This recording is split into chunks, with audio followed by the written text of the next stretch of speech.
Esto ocurrió ayer al grito de fascista, un escrache en toda regla en la Universidad de Granada, donde Macarena Olona iba a presentar una conferencia. Empujones e insultos que se llevaron por delante a más de un anciano y ante lo que la policía estuvo impasible hasta que Marlaska dio la orden. Fascista, una mujer que ya no está en política y que lo único que iba a hacer es dar una conferencia sobre la defensa y los derechos y libertades a través del Constitucional como abogada del Estado.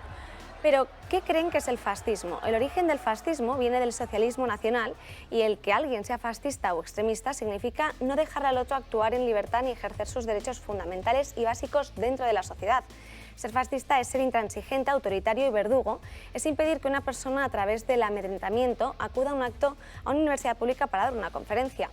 El valorar derechos o ideas que velen por los principios del derecho natural, el querer defender a los más indefensos o el querer que todos tengamos la misma protección y dignidad ante la ley, el querer transparencia y separación de poderes, es ser fascista y sobre todo el querer la unidad de España y velar por tu país es ser fascista. Creo que una imagen vale más que 1000 palabras y que en una sociedad democrática se debe poder hablar de todo sin miedo a amenazas, críticas o burlas. Comenzamos.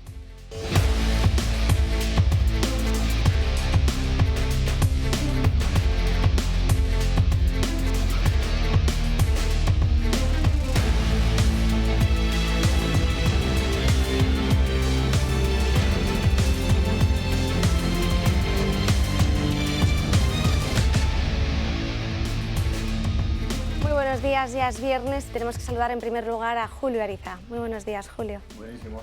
Gracias por saludarme y sobre todo estoy muy contento de la mesa que tenemos hoy, que es que sí. Gran nivel y voy a aprender. Digo, esta mañana puedo aprender, por fin. Así que estoy feliz.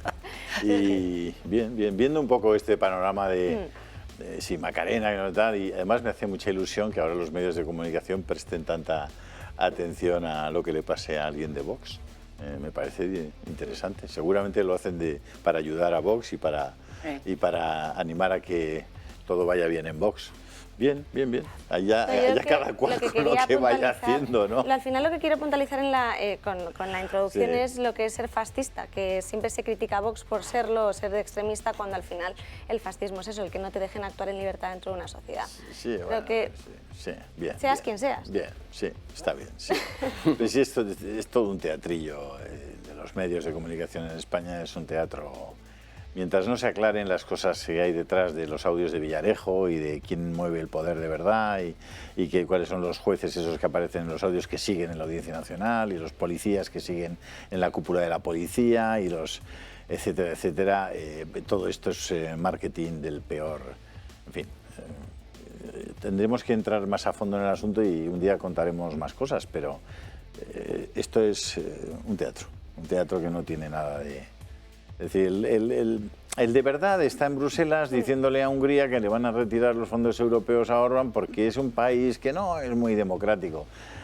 Y luego veo al Papa Francisco volviendo yo creo que no sé si de Azerbaiyán o de Kazajistán, ¿no? Explicando que, bueno, pues que los chinos, pues que hay que hablar con ellos porque tampoco no son tan antidemócratas ni tal, ¿no? Quiero decir, es todo una ceremonia de confusión extraordinaria. O sea, si hay alguien que se ha comportado, digamos, como un verdadero patriota y un gobernante fiel a su pueblo en toda esta crisis de Ucrania y de Rusia, es Víctor Orbán. Y ha sido leal con Bruselas, ha sido leal con los europeos, como han sido los polacos, que son los que más refugiados han recibido. Es decir, y que la Unión Europea esté en esa posición con Orbán, que nos vengan a contar aquí algo sobre democracia, por favor, y que vengan los comisarios europeos que les vamos a explicar lo democrático que es esto, pero además con datos, y lo democrático que es el señor Sánchez. No he visto a nadie que diga que nos van a retirar los fondos europeos. Bueno, ya nos los retiramos nosotros mismos porque de todos los que nos daban el 16% hemos conseguido presentar proyectos por el 16%, o sea...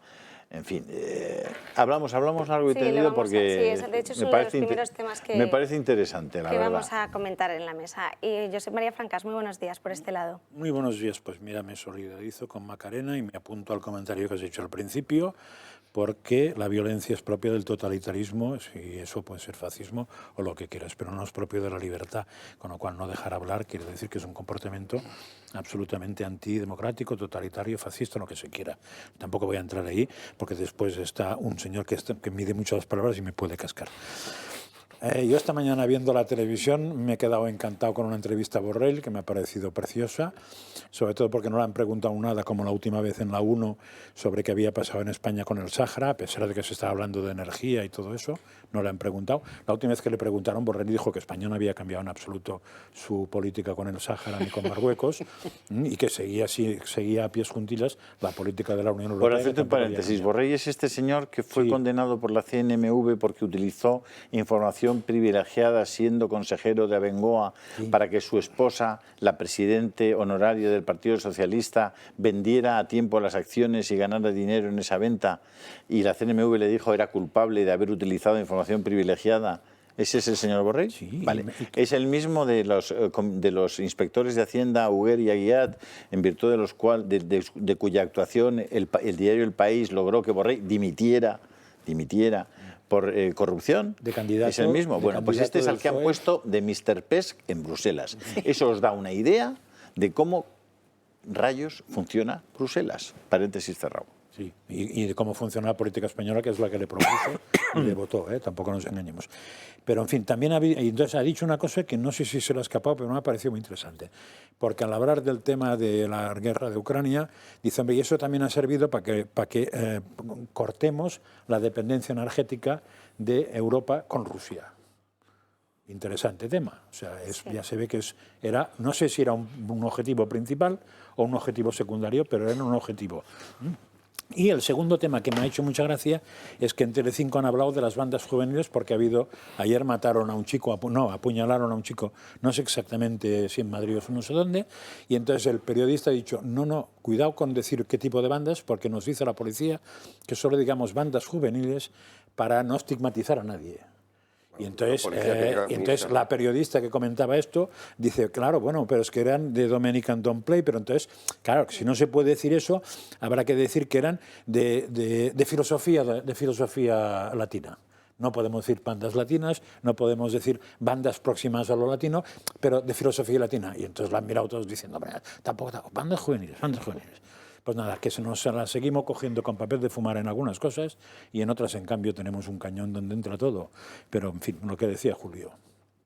Antes de pasar a saludar a José Manuel García Margallo, tenemos que pasar por el medio de la mesa porque aquí ha venido una bandera a representarnos, sobre todo porque es un tema de los que vamos a hablar hoy, y que también quiero que les digas a los espectadores, si quieren meterse en esta contertulia, el Telegram Hungarian people too.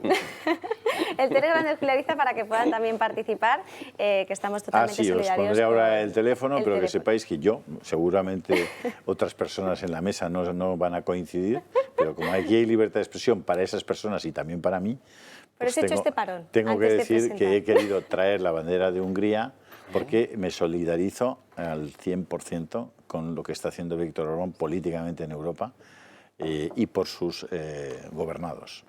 En fin, y entraremos en detalles si queréis. Sí, por supuesto. Viva Hungría. Y ahora sí que sí. José Manuel García Margallo, muy buenos días. Bueno, pues en la intervención de Julio, que ha abierto esta tertulia, ha habido de todo. Claro, aquí espero que haya división de opiniones. Ha estado muy acertado cuando ha ponderado la calidad de esta mesa. Yo estoy completamente de acuerdo con eso. Ha cometido una imprecisión cuando ha hablado del tratamiento informativo de los scratches a Macarena Olona, que son absolutamente condenables sin ningún lugar, es como consecuencia de Vox. Santiago Abascal, que es lo mejor que tiene Vox, el otro día dijo que no opinaba porque había dejado de ser de Vox. O sea, será otra cosa. Vale, puede ser. No, puede ser no. Es. O sea, los hechos son indiscutibles. Ya no estamos hablando de una persona de Vox, es una persona que Vox dice claramente que está fuera de sus filas, la razón la que sea. Yo también estoy absolutamente con el pueblo húngaro, puesto que lo dice, puesto que estamos en nuestro minuto de publicidad, we are fully with the Hungarian people, but no with the Hungarian government. Eso es muy claro. Traduzco. Está con el pueblo, pero no con el gobierno de Exacto, Hungría. de Orbán. Me pasa un poco como con España, que estoy, vamos, de corazón, yo soy español hasta de profesión, pero no estoy con el gobierno Sánchez. El Parlamento ha hablado, condenó lo que está pasando en Hungría por 433 votos a favor, entre los cuales estaba, por supuesto, el Grupo Popular Europeo, la Democracia Cristiana, que invitó a Orbán, antes de que esto se produjese, a salir de nuestro grupo porque no compartía los valores de nuestro grupo, que son los que el artículo 2 consagra, pero eso hablaremos largo y tendido. Y en lo demás, pues supongo que hay mucha tela que cortar. Sí que quisiera subrayar que algunas de las cosas por las que el Parlamento Europeo, con mi voto entusiasta, ha condenado al gobierno de Orbán, se pueden aplicar perfectamente a Sánchez. Cuando habla de un uso exorbitante de los estados de alarma, eso es lo que hizo el gobierno Sánchez. Un uso de los decretos leyes absolutamente desorbitado. Ha hecho otra cosa que no lo habéis, no sé si está en lo que vamos a hablar. La proposición de ley sobre el impuesto energético es una proposición de ley, no un proyecto de ley. Cuando estamos hablando de impuestos, ¿para qué? Para saltarse todos los trámites de un proyecto de ley, entre otras cosas, el informe del Consejo de Estado.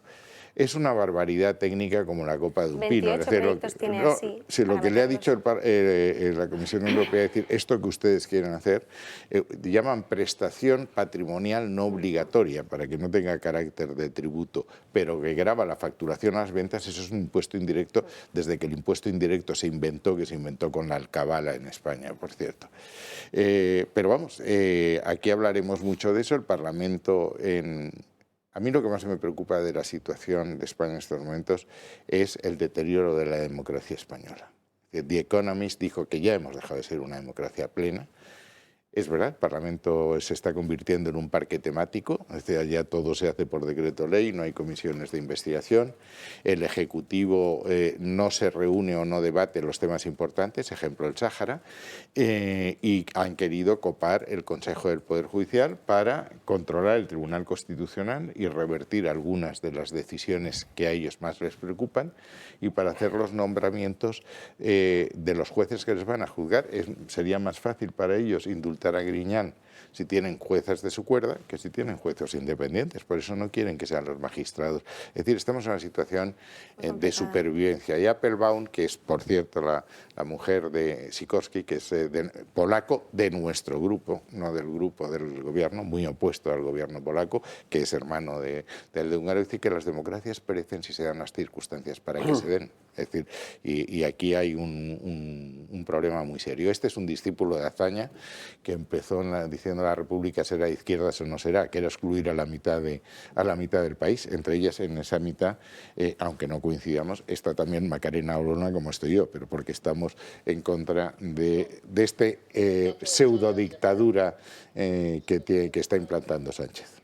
Por este lado, Miguel Ángel Guitana Paz, muy buenos días. Muy buenos días, yo también estoy encantado de ver, y me impresiona la mesa en la que estamos, y también como Julio, deseando aprender, que es lo que significa filósofo, ¿no? El que le gusta aprender, al que le gusta el saber, pero el problema es que habéis puesto tantos temas sobre la mesa que me gustaría decir alguna cosita de cada uno y no sé si voy a tener tiempo. Voy muy rápido. Are you Hungarian people too, or are you from I'll talk about that, maybe the last of the... quizá lo último que diga va a ser... Anyway, you are for Orbán or not?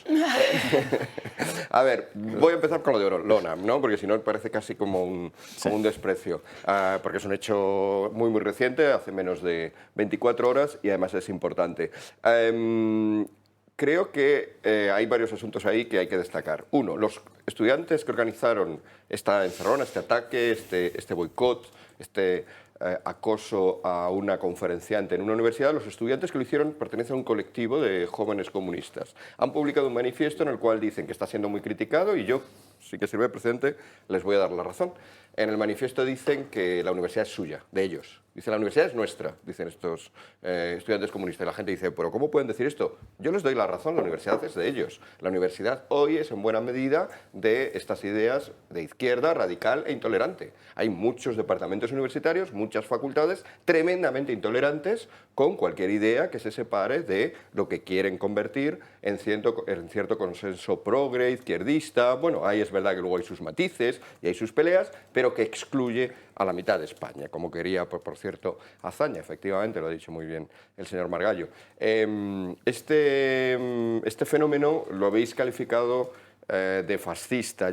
Ahí esa sería mi segunda matización. Hay que tener mucho cuidado de que siempre que encontramos algo malo, violento, opresor, que niega las libertades, llamarlo fascista, porque al final el fascismo es un movimiento de derechas y parece que entramos en el marco en el cual todo lo malo tiene que ser de derechas. Esto, en términos estrictos, ya digo, no es fascista, es comunista, es izquierdista, tiene sus elementos también progres, si nos queremos poner incluso un poco anglosajones woke. En Estados Unidos está al orden del día lo de censurar, lo de impedir que hablen conferenciantes que se apartan de este consenso woke o políticamente correcto, etc. Esto es lo que es aquí.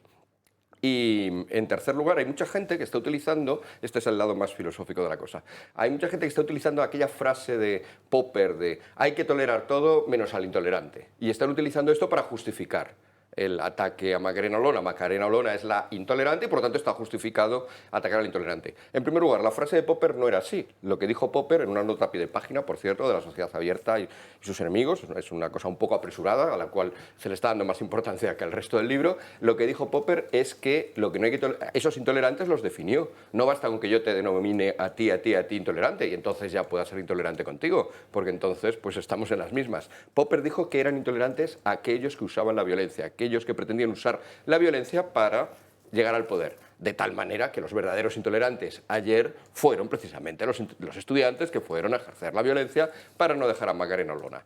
Eso es lo que no hay que tolerar. Eso es no que cualquiera que seamos nombrados intolerantes de nuevo por parte de este consenso progre ya esté justificado ir contra nosotros. Esto hay que aclarar porque os resultaría increíble lo extendida que está esta mala interpretación de Popper. Sobre el Papa, que también querría decir algo, y sobre Hungría. El Papa, muy rápidamente, la verdad es que no había oído estas declaraciones en el avión. Me impresionó mucho que ayer dijera viene de Kazajistán, que dijera en el propio Kazajistán que en el mundo habría menos guerras si mandaran las mujeres. Esta es otra idea que está por ahí muy extendida, que mucha gente piensa, queda muy bonita, queda muy, muy feminista. Ay, las mujeres, qué pacíficas son. Bueno, se refiere a Cristina Kirchner. Claro, sí, o a Margaret Thatcher, cuando hizo la gran... No mezclar, ¿eh?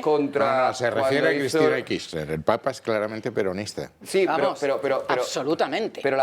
Claro, pero yo pediría al Papa, o a los asesores del Papa, mejor dicho, porque el hombre tendrá muchas cosas que hacer, que se documenten. Esa frase es científicamente falsa.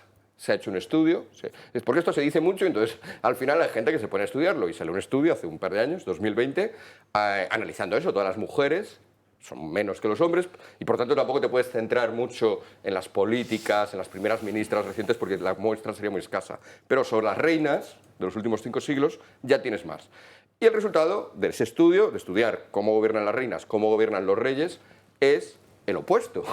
Da la casualidad o no lo sé, pero la frase exactamente correcta sería que cuando gobierna una reina hay 16-20% más posibilidades de que haya guerras que cuando gobierna un rey. Entonces, el Papa tiene que atenerse a la verdad. Si el Papa mañana dice que la ley de la gravedad no existe, pues tenemos un problema. Y si el Papa sale diciendo cosas falsas sobre las mujeres, pues tenemos un problema.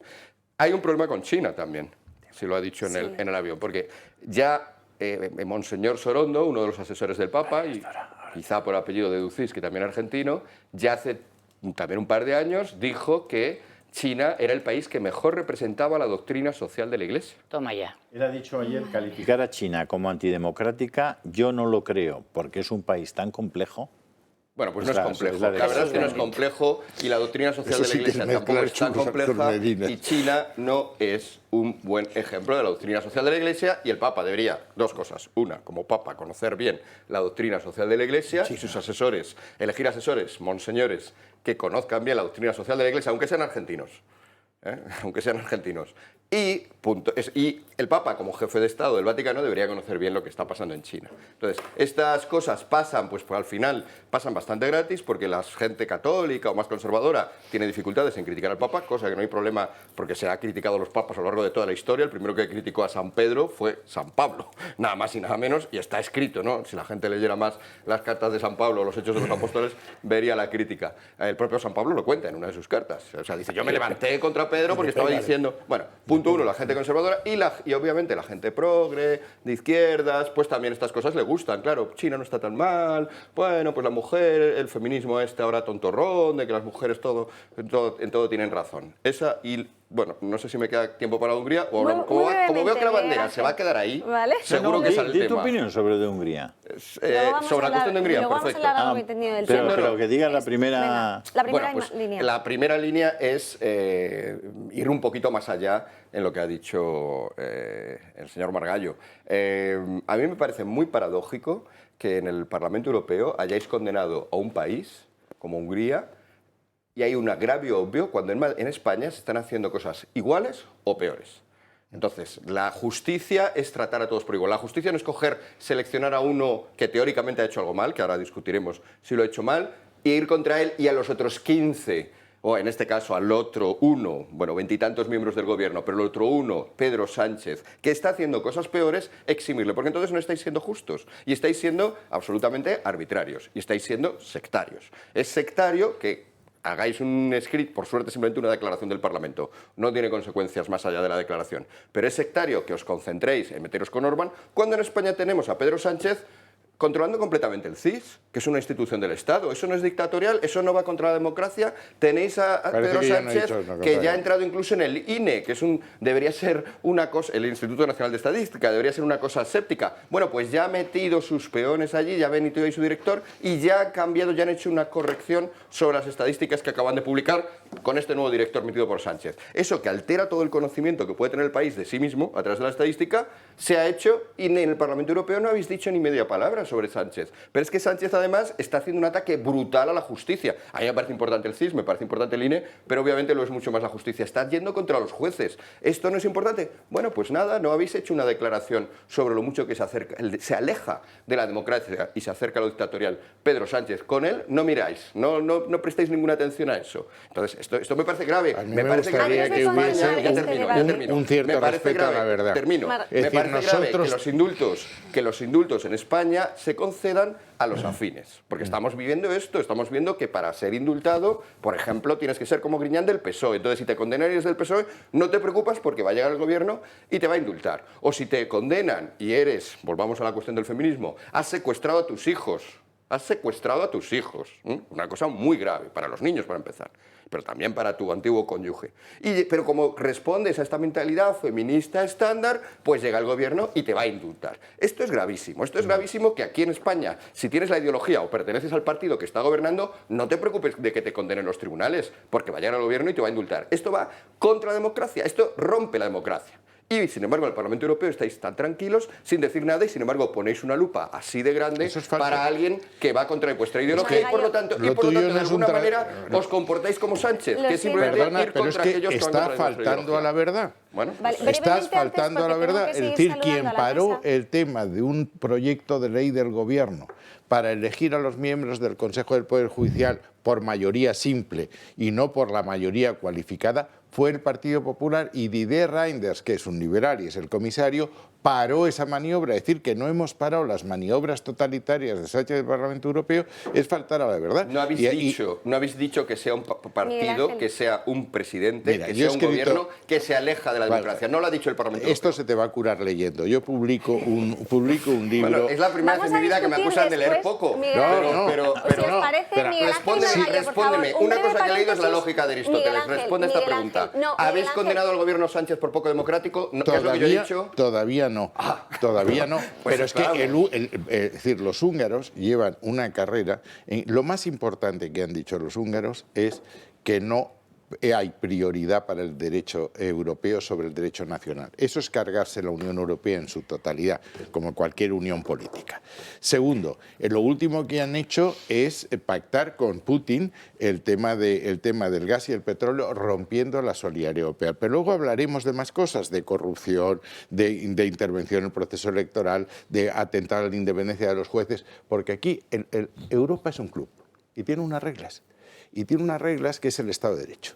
Y tiene otra regla, que es que dice quien juzga si se ha violado el Estado de Derecho es el Consejo, que es el que puede aplicar el artículo 7. El Parlamento va, pero es que hubo una misión en Hungría hace ya mucho tiempo, en el 2021, diciendo eso.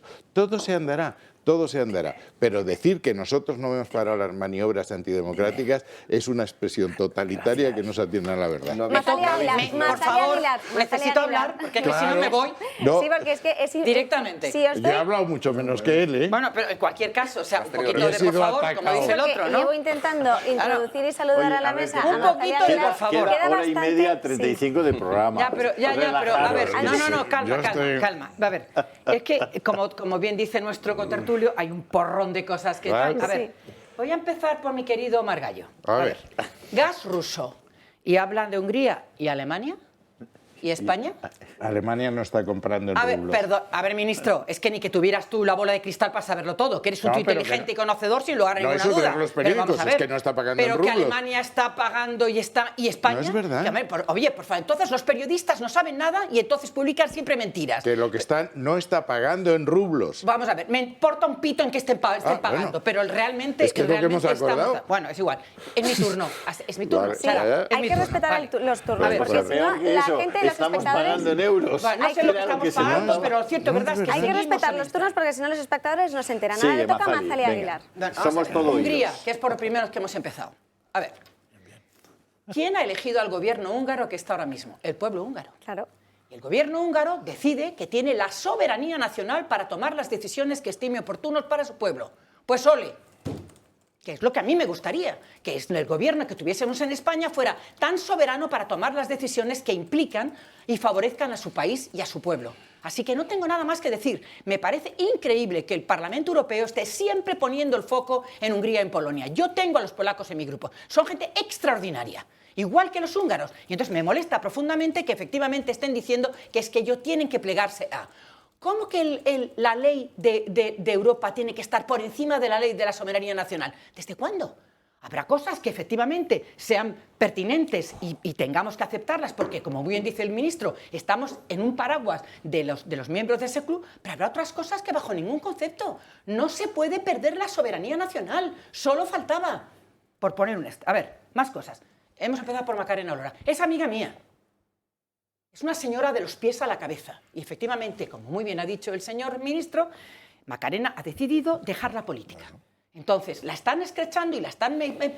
solamente porque ha sido de Vox o porque en su foro interno y en su corazón seguirá siendo siempre de Vox.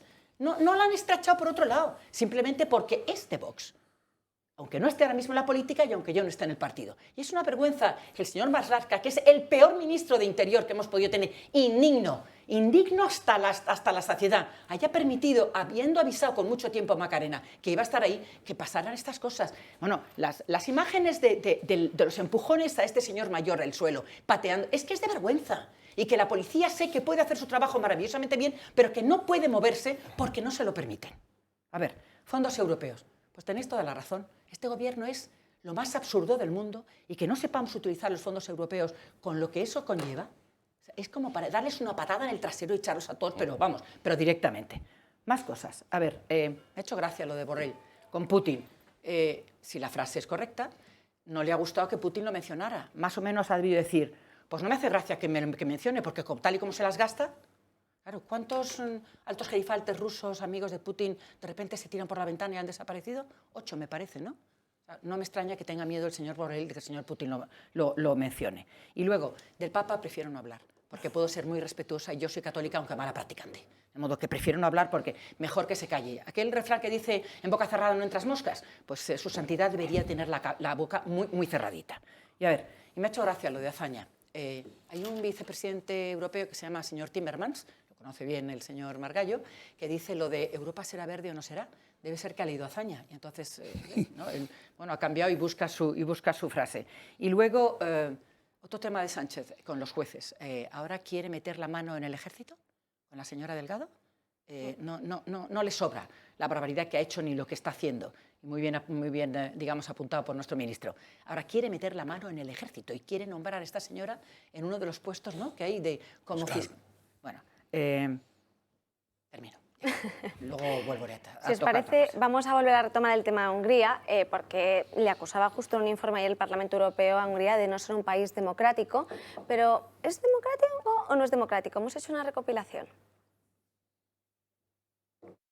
El Parlamento Europeo aprobó este jueves un informe en el que afirman que Hungría ha dejado de ser una democracia plena, una acusación que, sin embargo, no es la primera vez que ocurre. Ya han sido varias las ocasiones en las que los eurodiputados de diversos países han acusado de acciones bastante graves al país que dirige Víktor Orbán. El informe, que ha sido aprobado por 433 votos a favor, 123 en contra y 28 abstenciones, asegura que nos encontramos ante una democracia que, atención, no respeta las normas. La falta de una acción decidida por parte de la Unión Europea ha contribuido, según los eurodiputados, a la aparición de un régimen híbrido de autocracia electoral, es decir, un sistema constitucional en el que se celebran elecciones, pero que no respeta las normas y estándares democráticos.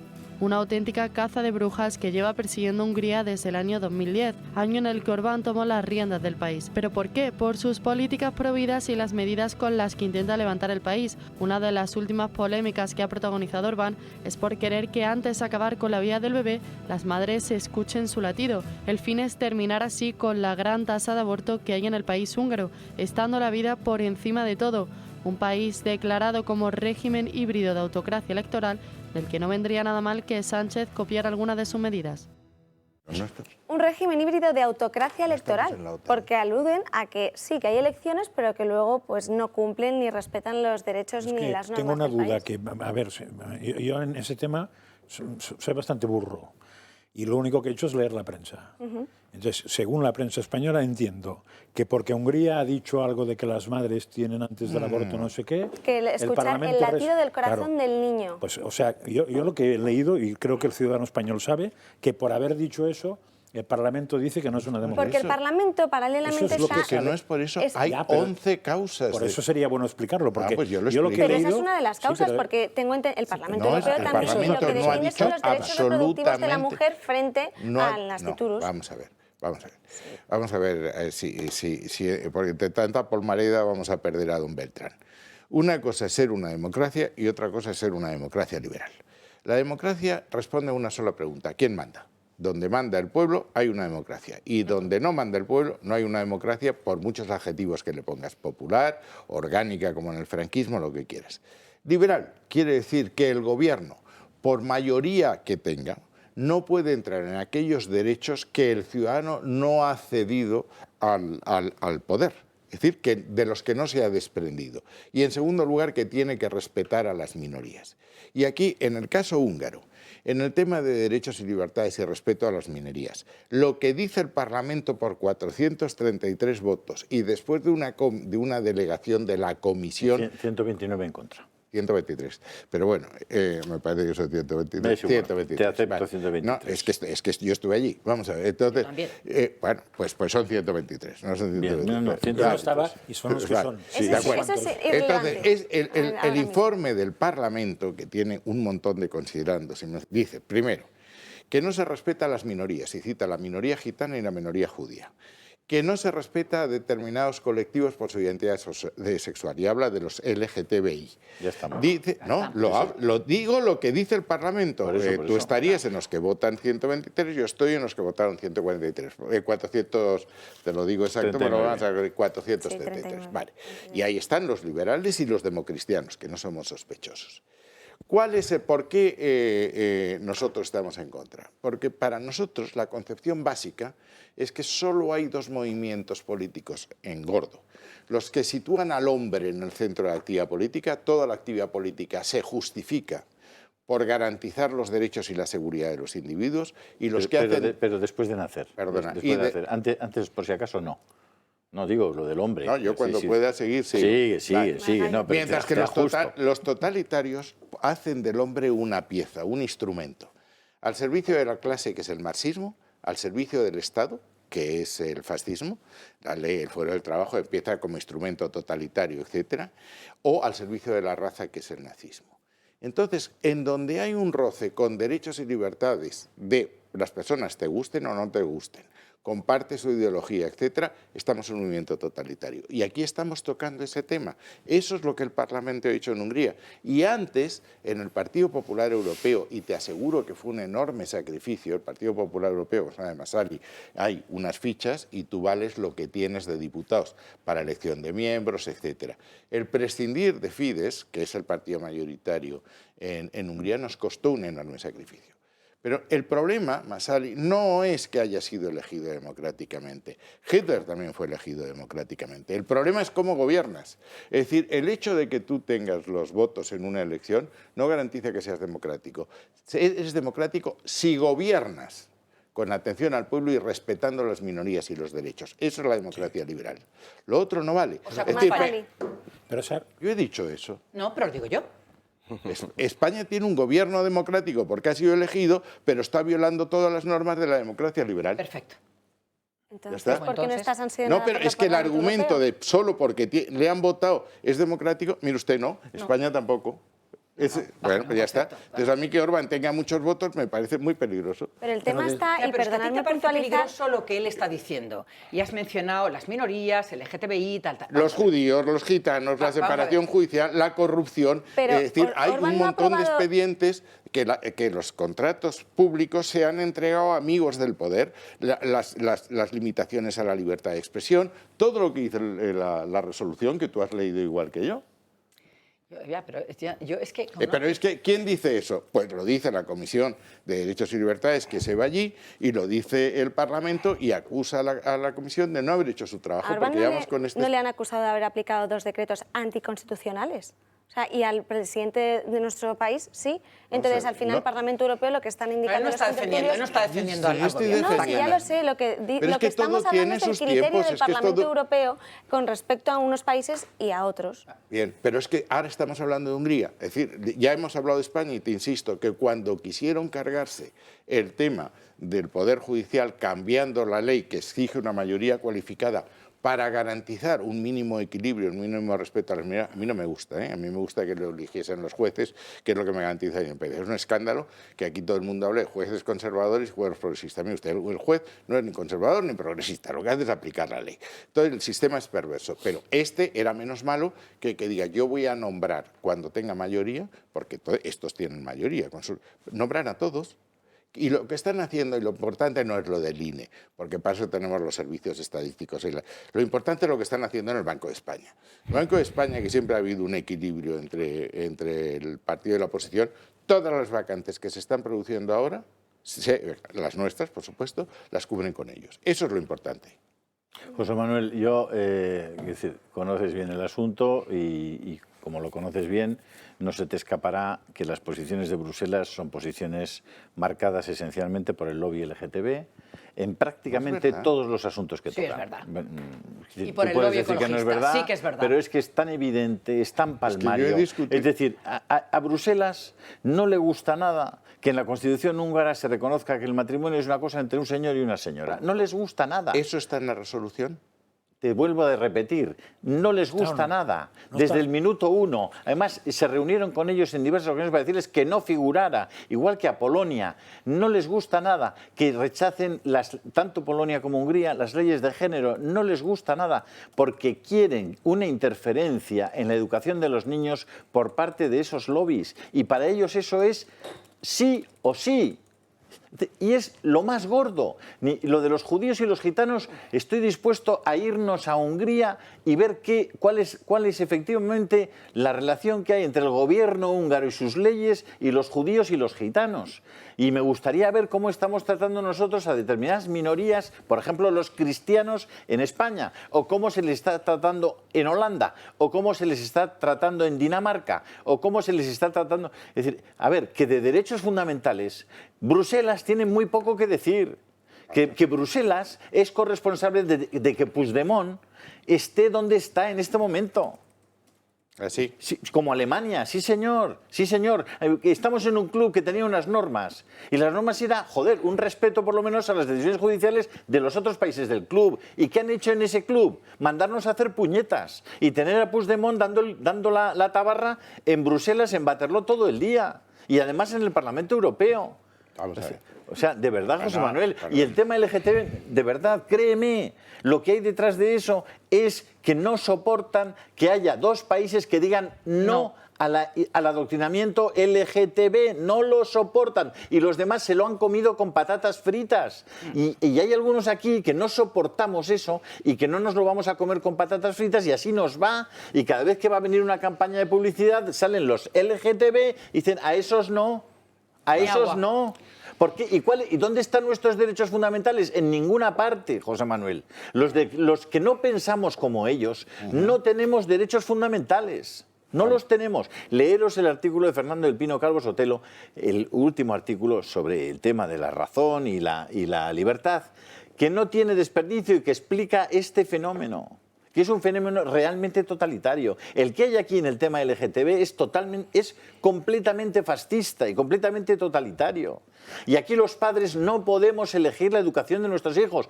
Los ricos sí, los pobres no.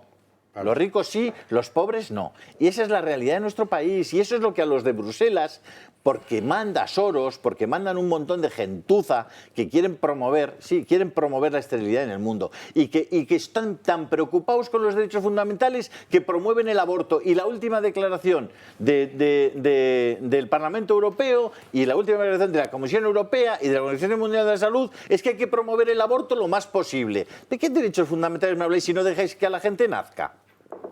Por favor. En esta misma sesión del Parlamento Europeo, exactamente la misma, mira la relación de votos, cuando la izquierda quiso que el aborto fuese reconocido como un derecho, nosotros votamos en contra. Por tanto, ahí bastante claro. Respecto al tema de Puigdemont, todos los procesos políticos, y este es un proceso político en la historia de humanidad es muy corto, empezó en 1956, antes tú tenías que acudir a un procedimiento de extradición para que te diesen a alguien que hubiese violado tu ordenamiento.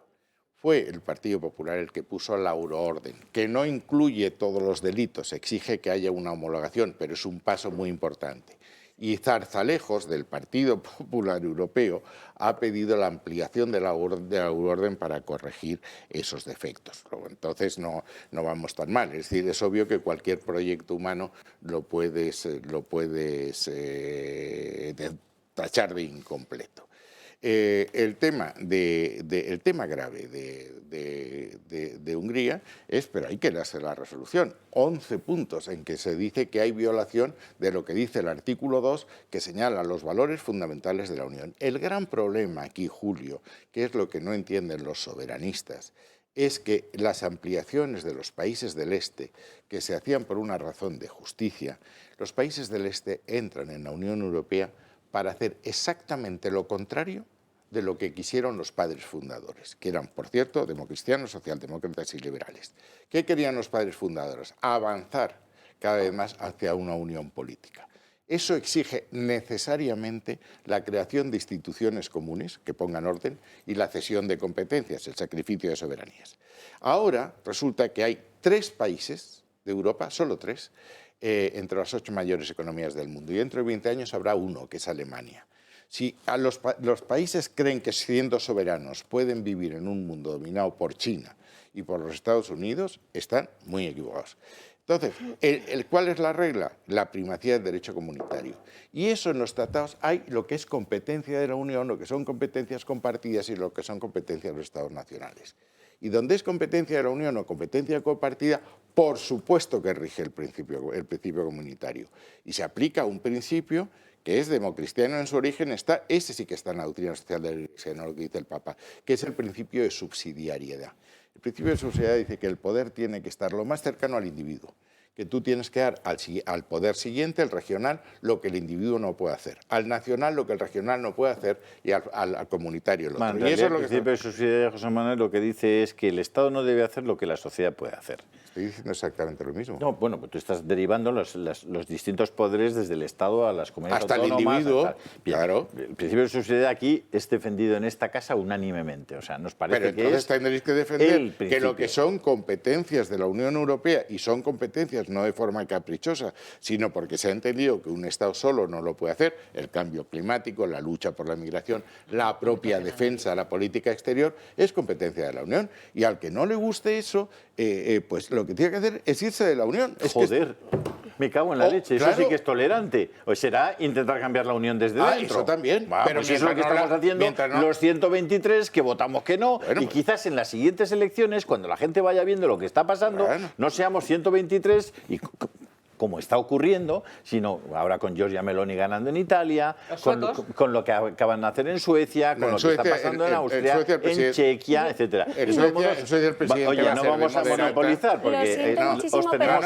Antes de seguir, vamos a luego seguir este debate, pero nos tenemos que ir a una pausa publicitaria. Estados Unidos, Reino Unido no pudo cambiar y se tuvo que ir. Pues si a mí me parece muy bien que lo quieran cambiar.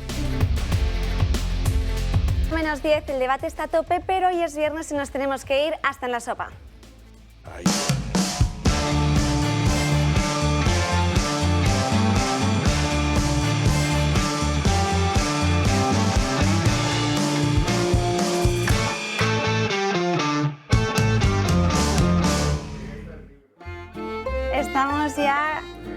Estamos ya con José Ángel, que nos vas a preparar hoy. ¿Qué nos has traído? Mira, hoy vamos a hacer tan intenso de debate. Unas pochas para que se relaje un poquito, aquí. ¿no? Hay que relajar un poco la mente porque ha empezado muy fuerte. Pues vamos a hacer unas pochas, que es la temporada, y vamos a hacer una fritadita de cebolla, pimiento y ajo. Y luego, en el último momento, para presentar un poco el plato, voy a poner unas almejitas. O sea, que esto va lo último de todo. ¿Y se hacen o están ya hechas? No, hay que hacerlas. Hay que hacerlas. Vale. Y las vas a hacer junto con todo esto que tenemos aquí, es decir, lo rehogas, luego las haces juntas. Eso, y luego mezclo con las pochas. Cuéntanos un poco cómo lo haces, fenomenal. para que el espectador, si lo quiere repetir en su casa, pueda hacerlo. A mí me gusta mucho picar bien la cebolla, el ajo y el pimiento. Picarlo bien, con un poquito de aceite en la sartén, pochar muy bien. ¿Poquito o que recubra? Que poche bien, pochar bien, porque cuanto más poches le da más sabor al plato, claro. ¿Entiendes? Y luego en el último momento lo echo a la cazuela, todo lo que he hecho, toda la fritadita que he hecho de todo esto, lo mezclo bien y ya está. Y luego en el último momento hago las almejas con un poquito de ajo, cuando ya se están abriendo le echo un poquito de vino blanco y ya está. Bueno, no sé si a los espectadores les va a quedar igual de bien que a José Ángel, pero para eso tienen el restaurante de Yumbe, que tienen que ir para que puedan probar estas delicias, porque además por supuesto este plato, sí. ¿Cómo te queda? Porque es que ahora, yo sé además, que te estas pochas hay que comerlas, claro, porque estamos en temporada. Pues llamen para apuntarse al 91 490 1096 para llamar al restaurante que está en Avenida de Bruselas, en Alcobendas, o al 91 867 5902 que está en Paseo de la Castellana. Y nos tenemos que ir, bueno, te voy a dejar aquí que lo prepares todo. Estupendo. Y luego volvemos a ver cómo te ha quedado. Venga, y lo voy a probar. Muchas yo sí gracias. Que lo voy a probar. Yo sé que en casa no, pero yo sí. Vale, gracias. Y nos volvemos a la mesa porque teníamos el debate muy candente. Y yo quiero darle la palabra a Miguel Ángel Quintana Paz, porque no había hecho esa introducción tan contundente sobre Hungría y sobre este problema que tenemos con respecto al Parlamento Europeo. Está la cosa calentita, sí, como se va a poner ahora los fogones, pero primero Miguel Ángel algo querré decir también, y luego no mucho, Francas. Bueno, pues si quieres... No mucho, pero algo sí. Voy a empezar vale. Quizá por lo más pequeño y vamos ampliando el foco, ¿no? Hasta desde lo concreto, votaciones concretas recientes del Parlamento Europeo, hasta la filosofía que inspira a la Unión Europea. Ha dicho Margallo que desde el Partido Popular Europeo se han opuesto contundentemente a reconocer el aborto como un derecho.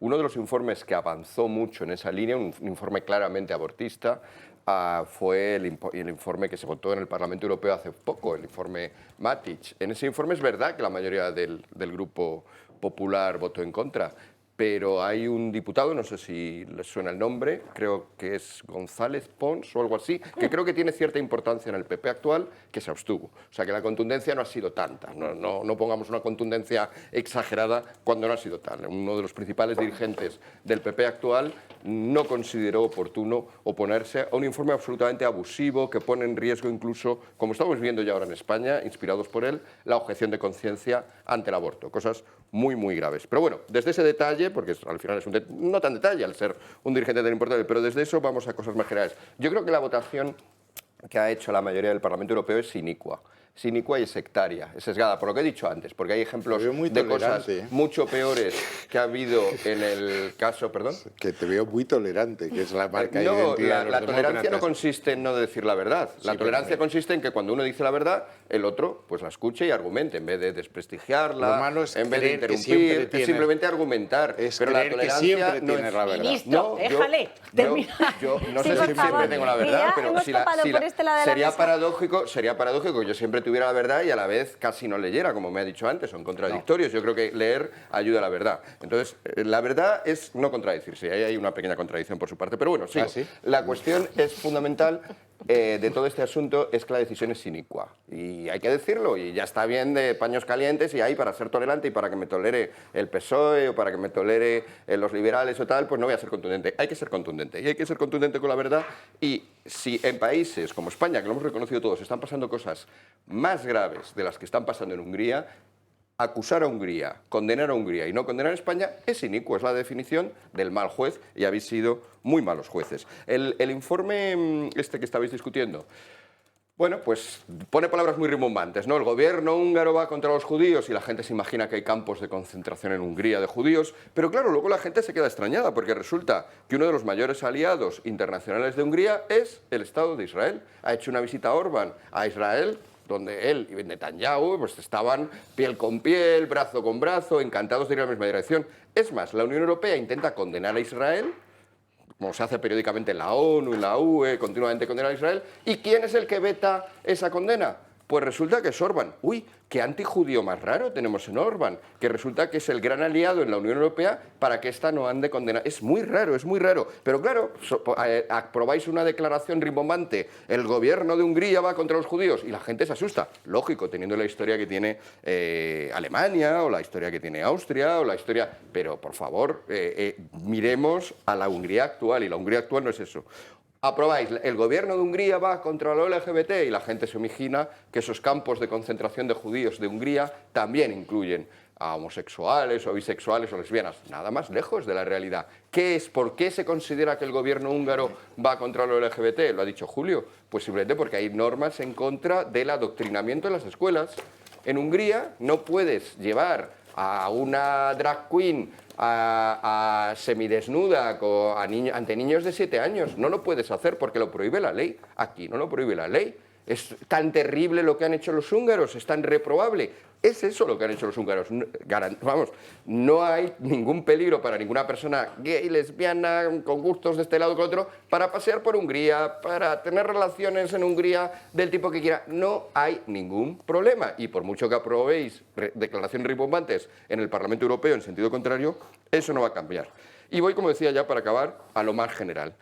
Me ha parecido muy curiosa la manipulación del principio de subsidiariedad que se ha intentado hacer aquí. Julio lo ha dicho bien, Margallo lo estaba diciendo mal. El principio de subsidiariedad no es que el Estado tenga un montón de poderes o la institución más alta tenga un montón de poderes y luego vaya dando a las instituciones inferiores su poder. Sí, la manera en que lo describías era desde arriba hasta abajo, y Julio lo estaba explicando desde abajo hacia arriba. Y esa diferencia es la fundamental. Me ha contradicho por lo siguiente. Voy a explicar lo que es la subsidiariedad y por qué la estáis traicionando. La estáis traicionando totalmente. Schuman, De Gasperi, Adenauer, si vieran lo que está haciendo actualmente los populares europeos, se horrorizarían. No estáis respondiendo al espíritu, las cosas que aprobáis, y esto basta, ahora voy a ser yo el que voy a reclamar un poco de conocimiento, basta con conocer el pensamiento de Gasperi, que por cierto está en proceso de beatificación por la Iglesia Católica, porque los tres que he citado son católicos, ¿no?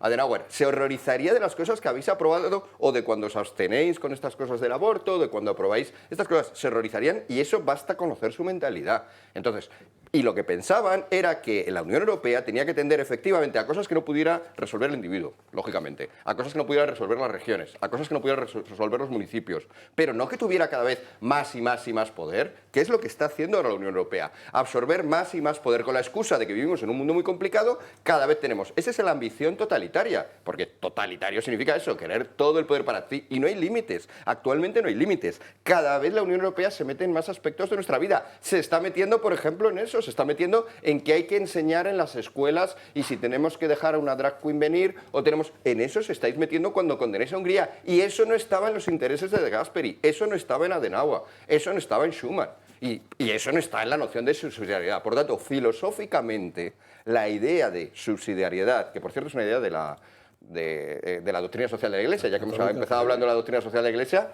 pues destaquemos sus lados positivos. Esa idea tan católica de subsidiariedad la estáis pervirtiendo para hacer una Unión Europea cada vez más burocrática, más concentrada, que absorbe los poderes y que no responde en absoluto a lo que querían los padres fundadores. Pues De Gasperi es siervo de Dios, efectivamente, uno de los políticos más interesantes probablemente de la fundación de Europa, con Monnet, con Schuman y con Adenauer.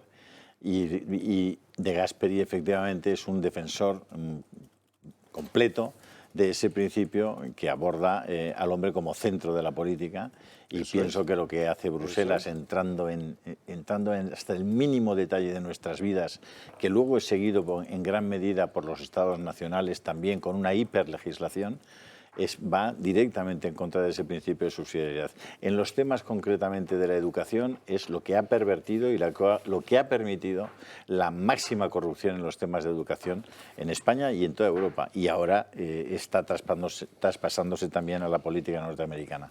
Pero bueno, creo que vale la pena y un día hablar de Alcide De Gasperi y explicar su historia. Fantástica historia. Hay una reunión que mantiene en clave en un monasterio benedictino, de hecho, o sea que la historia general de todo, cómo se gesta la Unión Europea es muy interesante, sobre todo por eso, porque ahora estamos viviendo en una perversión y que en nombre de Europa el fundador se hace de Europa lo contrario. Está enterrado en una basílica, que es en San Lorenzo Extramuros, así que... Es decir, ese es el corazón de Europa y como dice Orbán muy bien, lo que representa muchos de los países de Occidente ya no son los valores occidentales. Orbán le llama el post-Occidente porque no solamente ha renunciado al cristianismo, como ya pasó en lo que querían de la Constitución Europea, ¿no? Sino que van directamente contra los valores cristianos que pasan en primer lugar por la defensa del derecho a la vida de los no nacidos, sin la cual no existe ni posibilidad de justicia ni posibilidad de libertad. Y eso a eso la Unión Europea sistemáticamente se ha negado en los últimos años. Lamentablemente, ojalá Europa cambie y vuelva a reconocer y a tal, porque también así nos van las cosas desde el punto de vista demográfico. Así estamos. En Europa se abortan casi 1 millón de niños cada año, lo cual es simple y llanamente un desastre de justicia y de libertad. Por cierto, Hungría, solo al hilo de esto, Hungría justamente es uno de los países que ha revertido, que está mitigando esta tendencia justamente por políticas a favor de la familia. De nuevo, algo que parece que no les gusta al Parlamento Europeo. O sea, que hay algo ahí más que... Ya me gustaría a mí que aquí se hiciera lo mismo. A ver, me encantaría hablar un poquito de mi libro. Quiero decir que yo pertenezco a... Yo estoy en la Comisión de Agricultura. Creo que hay un tema que me gustaría tratar aquí, si me dais la venia, porque creo que es importante y sobre todo porque va al hilo de lo que está permitiendo la Unión Europea. ¿Puedo? Sí, fenomenal. El pasado 11 de agosto, el presidente de Asaja Valencia me llama y me dice: Mazali, necesitamos que nos eches una mano. Están saliendo de Sudáfrica barcos con contenedores de naranjas que no están cumpliendo el tratamiento en frío obligatorio por una normativa del Parlamento Europeo desde el 24 de mayo de este año, puesta en funcionamiento el 14 de julio. Entonces, bueno... parece ser que el gobierno sudafricano está diciendo que ha llegado a un acuerdo con la Unión Europea y que se va a hacer ese tratamiento en frío en puerto de destino que no en puerto de salida. Bueno, evidentemente nosotros pertenecemos a la Comisión de Agricultura y nadie nos había comentado al respecto, con lo cual intenté hacer algunas llamadas, nadie me respondió y con fecha 16 de agosto yo mandé una carta a DG Trade, a la Dirección General de Comercio, diciendo, óigame, que está pasando. Tengo en mi poder el documento, efectivamente, del gobierno sudafricano diciendo que ha llegado a ese acuerdo con la Unión Europea. Total, para haceros el cuento corto, contesta la DG Santé, que no la DG Trade, diciendo que no, en ningún caso se ha llegado a un acuerdo con la Unión Europea y que lo que está pasando es que como hay un cuello de botella brutal en la llegada de esos barcos, para evitar ese cuello de botella y el follón que puede pasar en estos, y para que no se pierda esas naranjas, pues hombre, se ha hecho, digamos, una excepción. ¿sabes? Una excepción, se va a hacer ese tratamiento en frío, pero bueno, que nada, que no pasa nada, que ya se le ha dicho a Sudáfrica que es una excepción, pero que... Vamos a ver. Si el puerto del que estamos hablando es Rotterdam, eso es un coladero. No hay ninguna posibilidad, logísticamente hablando, de que se pueda hacer ese tratamiento en frío en ese puerto de llegada. 2000 y pico contenedores, ¿sabéis lo que significa poder mover 2000 y pico contenedores con una serie de grados que hay que cumplir en la pulpa de esas naranjas, que no en el ambiente, porque la larva de la polilla, que es lo que tememos que se haya metido en Europa, no está en el aire, sino en la pulpa de esos? No se ha hecho, estoy convencida que no se ha hecho, con lo cual vamos a saber dentro de poco si es verdad que efectivamente volvemos a tener una plaga. A ver, el día 26 de septiembre hay reunión de la Comisión de Agricultura. En el orden del día he conseguido, en el primer punto, que efectivamente se trata ese tema, va a haber un representante de la DG Sanidad y a mí me gustaría realmente ponerle el foco, porque eso significa, si volvemos a tener otra plaga de estos, tirará por tierra una vez más, como pasó con el cotoneto, con la mosca negra, toda la producción de naranja que hay en España, pero también en Europa, en los países que seamos productores. Solo y exclusivamente porque Europa le está permitiendo a Sudáfrica hacer algo que no debería permitirle. Por cierto, y abro otro paréntesis, dos mercados muy importantes para Sudáfrica son los Estados Unidos de Norteamérica y Japón.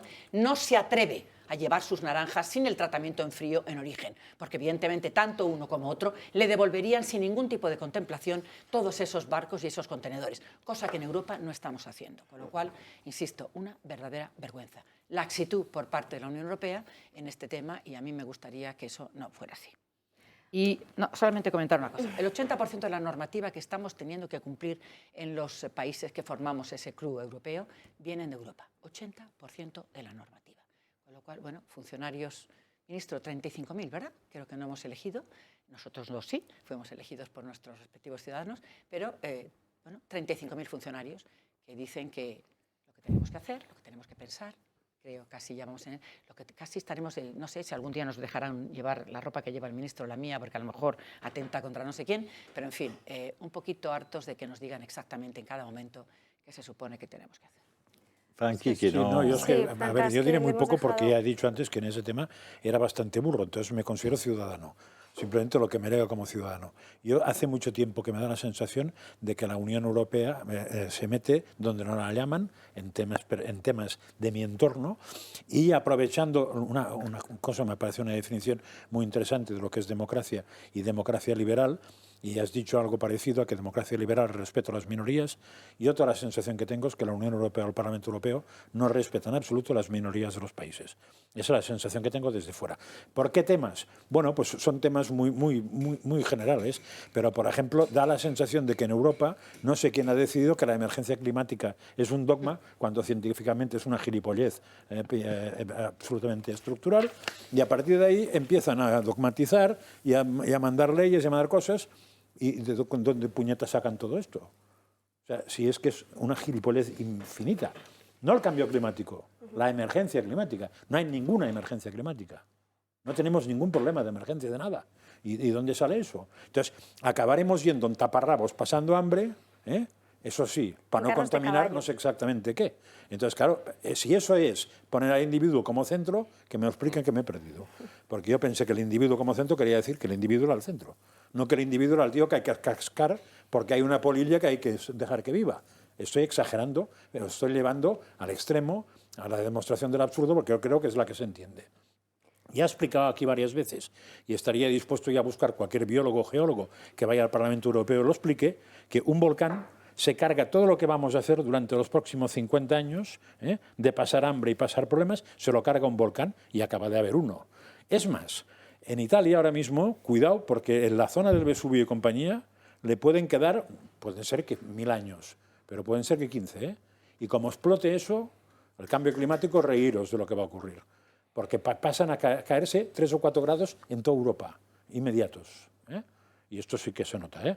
Entonces, por mucho que no dejes circular coches, eso que vayamos en taparrabos, y quien he dicho el tema del cambio climático, podría decir muchos más. O sea, no sé qué dogmas se están decidiendo unos señores que sí hemos votado, pero otros muchos que no hemos votado nadie. Porque yo la Van der chica esta, esa señora, yo no, ya me gustaría votarla, ¿eh? Otro de los o sea, a mí me temas... gustaría que, yo no, y en eso difiero bastante de otras posturas, a mí me gustaría que en Europa hubiera un Parlamento, un Gobierno y poco más. Pero claro, entonces votamos todos al Parlamento y al Gobierno, ¿eh? No que me lo pongan. Lo votaríamos entre todos. Y suponiendo que hay gente tan sensata o más sensata que los políticos españoles, tampoco iría mal que mandara de vez en cuando algún político alemán. No me repugnaría eso, ¿eh? Pero estoy en plan de más o menos de broma relativa, pero que claro, que al final te manden unos señores que han decidido sobre una serie de ya nos han mandado los políticos alemanes, Josep María. De hecho, nosotros no tenemos centrales nucleares porque nos han mandado los alemanes, pero no nos hemos votado. Que en un momento determinado decidieron apostar. Pero déjame un segundo, sí, y tú me lo dices ahora, pero en Alemania decidieron paralizar los proyectos nucleares y apostaron por una dependencia directa y casi exclusiva del petróleo y del gas ruso, hasta el punto de que pusieron a su propio ex canciller como presidente de Gazprom. Es decir, vamos a ver, en todo el conflicto ruso-ucraniano late la idea norteamericana, desde mi punto de vista, oye, legítima, ¿no? Es decir, oiga, Alemania y Rusia juntos constituyen un bloque en el que hay tecnología, hay población y hay materias primas y hay energía, y ese bloque es un bloque, bueno, que es un altro potere, es un poder diferente al poder de los norteamericanos. Los norteamericanos desde el minuto uno han intentado romper la dependencia de Alemania de la energía rusa. Eso es legítimo. Y yo creo que lo han conseguido. De hecho, yo creo que este asunto de Ucrania y Rusia tiene dos efectos desde el punto de vista geoestratégico que son fundamentales. Uno, que Alemania contribuya seriamente a la defensa europea, es decir, que contribuya a la OTAN, cosa que no estaba haciendo desde el punto de vista económico, cosa que Trump les explica en la última reunión que tienen en Washington, y han conseguido que Alemania rompa los vínculos con Rusia en el tema energético y esté comprando al doble de precio al que estaba comprando y con muchísimos más problemas de abastecimiento esté comprando el gas a los Estados Unidos de América. Bueno, oye, todo eso son movimientos geoestratégicos que yo respeto muchísimo, pero la gente tiene que saber qué es lo que busca cada uno. Aquí, de lo que no nos estamos acordando es de que hay miles de chavales de 20 años que están muriendo, están cayendo como moscas, ucranianos, rusos y de otras nacionalidades. Y no conozco a nadie que ponga sobre la mesa una conferencia de paz, que ponga sobre la mesa una reunión para paralizar la matanza de civiles, la matanza de militares también, chicos que han sido movilizados, insisto, jovencísimos, y que están siendo masacrados. Y me sorprende mucho que no haya una resolución del Parlamento Europeo de búsqueda de la paz. Me sorprende muchísimo. Como, no sé, igual yo soy un inocente, pero me sorprende muchísimo. Y que luego al final se acaban centrando en esas cuestiones. Vamos a ver, para ir precisando un momento. Brevemente, porque tenemos que seguir avanzando en el programa. La Unión Europea no entra en cuáles son las fuentes energéticas de los países. Alemania no ha impuesto que no haya centrales nucleares, se ha decidido que ellos no mantienen centrales nucleares. Pero se limita el consumo la prueba es que Francia sigue con sus centrales nucleares y va a haber más. Eso, principio subsidiario, es competencia nacional. Es decir, que ha sido la Unión la que está en contra del nuclear, no es verdad. Segundo. ¿Pero quién financiaba los movimientos ecologistas que paralizaron? Que paralizaron Valdecaballeros, que paralizaron Lemóniz. ¿Quién pagaba eso? Eso es una decisión, del Parlamento español. Pero una decisión del Parlamento español, que ¿quién financió que hubiera grupos sociales que se opusieran a la energía nuclear, que ahora es verde? Verde. Aquí puede financiar a quien sea, a quien quiera. El problema es quién toma la decisión. Y tu afirmación es que la decisión es de la Unión Europea. No es verdad.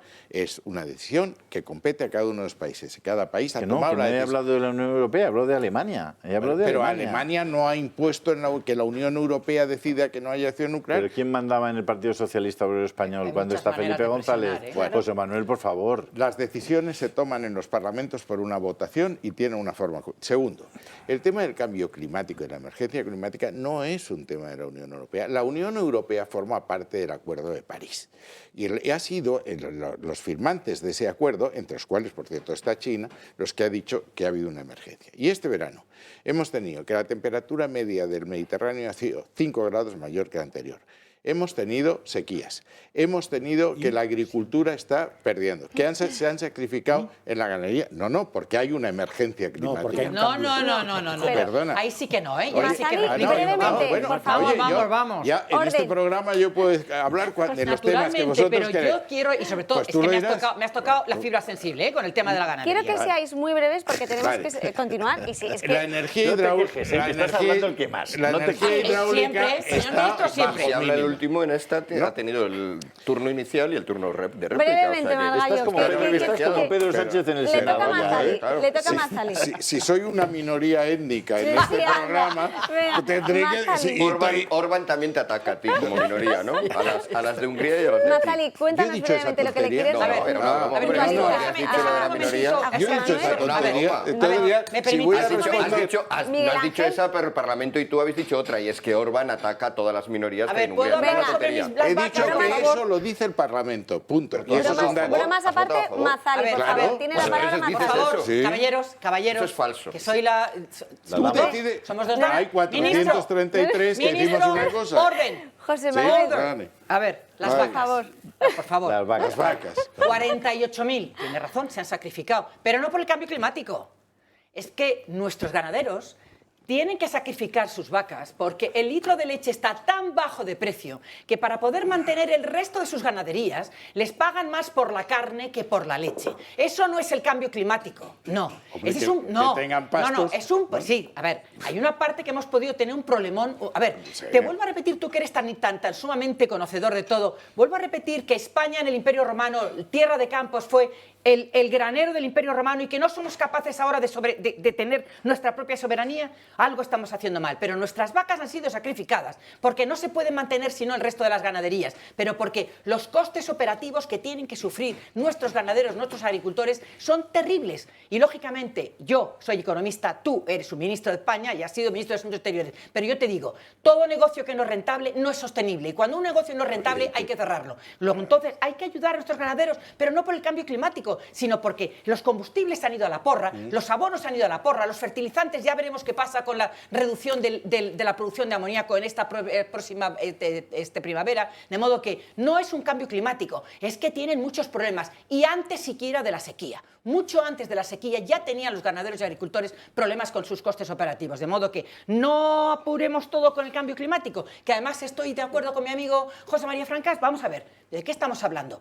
Toda la vida ha habido sequías en España, toda la vida ha habido problemas de temperaturas, y ha habido años para arriba y años para abajo, y ahora resulta que, bueno, y hablando de vacas, hay que aguantar lo que hay que escuchar el Parlamento Europeo, que es que las ventosidades de las vacas están provocando el problema de carbono en el... Mira, Mazzali. ministro, de verdad, cuando oigo eso ya me dan ganas de coger y decir, mira, Si yo te sé hacer parece que, puñetas, me largo.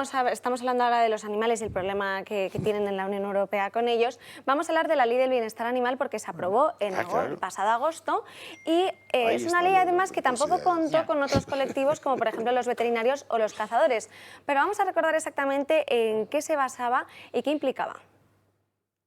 El sector de la caza se pone en pie de guerra después de que el PSOE rompiese su promesa de dejar a los animales de caza fuera de la nueva Ley de Protección, Derechos y Bienestar de los Animales. Este compromiso fue firmado por el candidato a la presidencia de la Junta de Andalucía, Juan Espadas, de cara a las elecciones del pasado 19 de junio.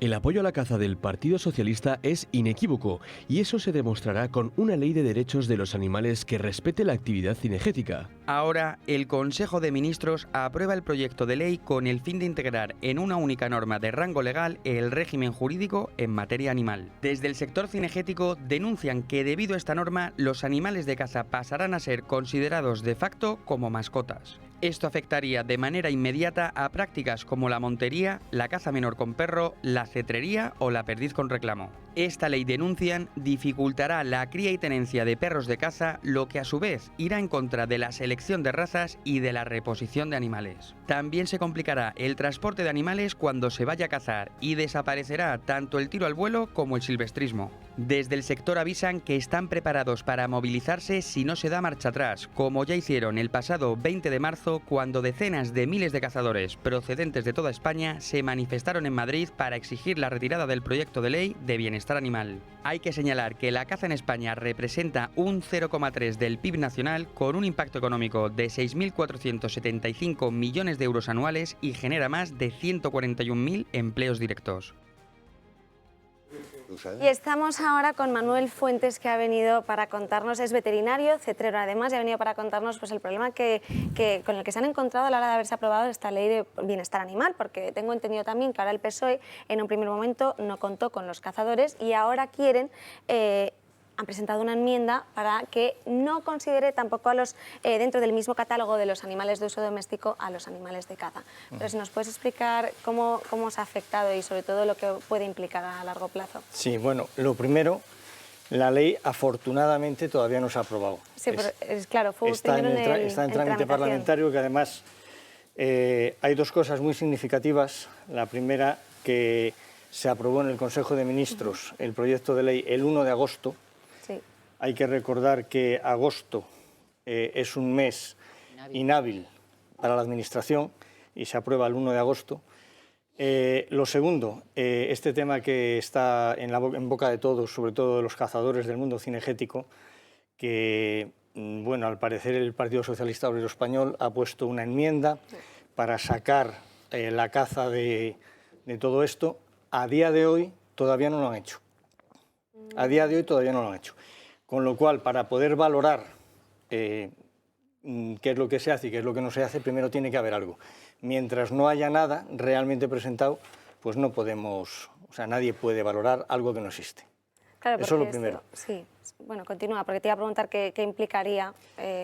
Pues mira, implica pues la muerte literal de la relación y un cambio drástico entre la relación entre las personas y los animales. Yo, por lo que veo, la sociedad en general, muchísimas personas se quedan en lo que es coger el rábano por las hojas. Es decir, todo el mundo está hablando de que si hay que hacer un cursillo para tener un perro y te quedas con eso. No, eso es lo que intentan que la gente se quede con ese pequeño matiz, que eso es una bobada. Aquí lo que hay detrás de esta ley es un cambio radical entre la relación entre las personas y los animales para igualarlos en dignidad. De hecho, en la exposición de motivos, en la exposición de motivos del proyecto de ley, viene claramente que el motivo de esta ley no es el bienestar de los animales, sino regular su dignidad. Eso viene en la exposición de motivos. Si después analizas con un poquito de profundidad el vocabulario utilizado en la ley, nos encontramos, por ejemplo, en el artículo 24, con la palabra tutor. Es decir... Sí, como si fuera un tutor legal de un padre Claro, o un hijo. yo por tutor entiendo el tutor de mis hijos en el colegio, entiendo que un tutor es una persona que se hace cargo de otra persona que tiene una minusvalía normalmente, bueno, física o lo que sea, pero una minusvalía, entonces necesita un tutor. En las definiciones que aparecen al principio de la ley, nos encontramos con palabras como animal desamparado. Nos encontramos con muerte asistida. Claro, muerte asistida, que ahora está el debate de la eutanasia. Hombre, muerte asistida, mira, yo por ejemplo, yo trabajo en un matadero, en La Coruña. Y claro, a ver, muerte asistida, hombre, yo veo todos los días matar a cerdos, ovejas, terneros. Hablar de muerte asistida es humanizar a los animales. Sobre todo porque la muerte asistida es además con un tratamiento sedativo, o sea, que se hace como con el personal, con un cuidado y ya es una persona. Es un término humano, Claro. Estamos humanizando los animales. Por eso yo creo que lo más importante es que las personas, que la gente se dé cuenta de lo que hay detrás de esta ley. Y detrás de esta ley hay unos lobbies animalistas, clarísimamente, Eurogroup for Animals, FADA, ANDA, AP Primadomus, Animal Naturalis, eso es lo que está detrás. Y si las personas tienen un poquito de tiempo, yo les pediría que miraran cuáles son los objetivos, que se informaran de cuáles son los objetivos de estos lobbies animalistas y verán que trabajan con dos cosas fundamentales y muy básicas, que es la pena y la compasión. De hecho, en cualquier medio de comunicación, sus anuncios, el marketing que utilizan, siempre es un perrito a lo mejor detrás de unos barrotes, que está húmedo, que está mojado, que está con una carita de pena horrorosa, un pollito recién nacido medio moribundo al lado de unas cáscaras de huevo. Es la pena y la compasión, ese es su negocio. Y ahora lo cuadramos con lo de muerte asistida, animal desamparado, etcétera, etcétera. Eso es lo que hay detrás de esta ley. Eso es el cogollo de esta ley. Y luego, sobre todo, porque tampoco están mirando mucho al animal, porque si se hablaba de esa esterilización, que decían que de todos los animales, que eso también fue bastante polémico entre los veterinarios, porque decían esto no lo han consultado con nuestro gremio y no saben a la larga cómo puede afectar al animal, porque eso, poner esa ley sí, así porque sí. Claro, es que la ley está llena de contradicciones. O sea, dentro de la ley te dicen una cosa y la contraria. Está prohibido, porque esa es otra palabra que le encanta poner en esta ley, la palabra prohibir, no regular, sino prohibir.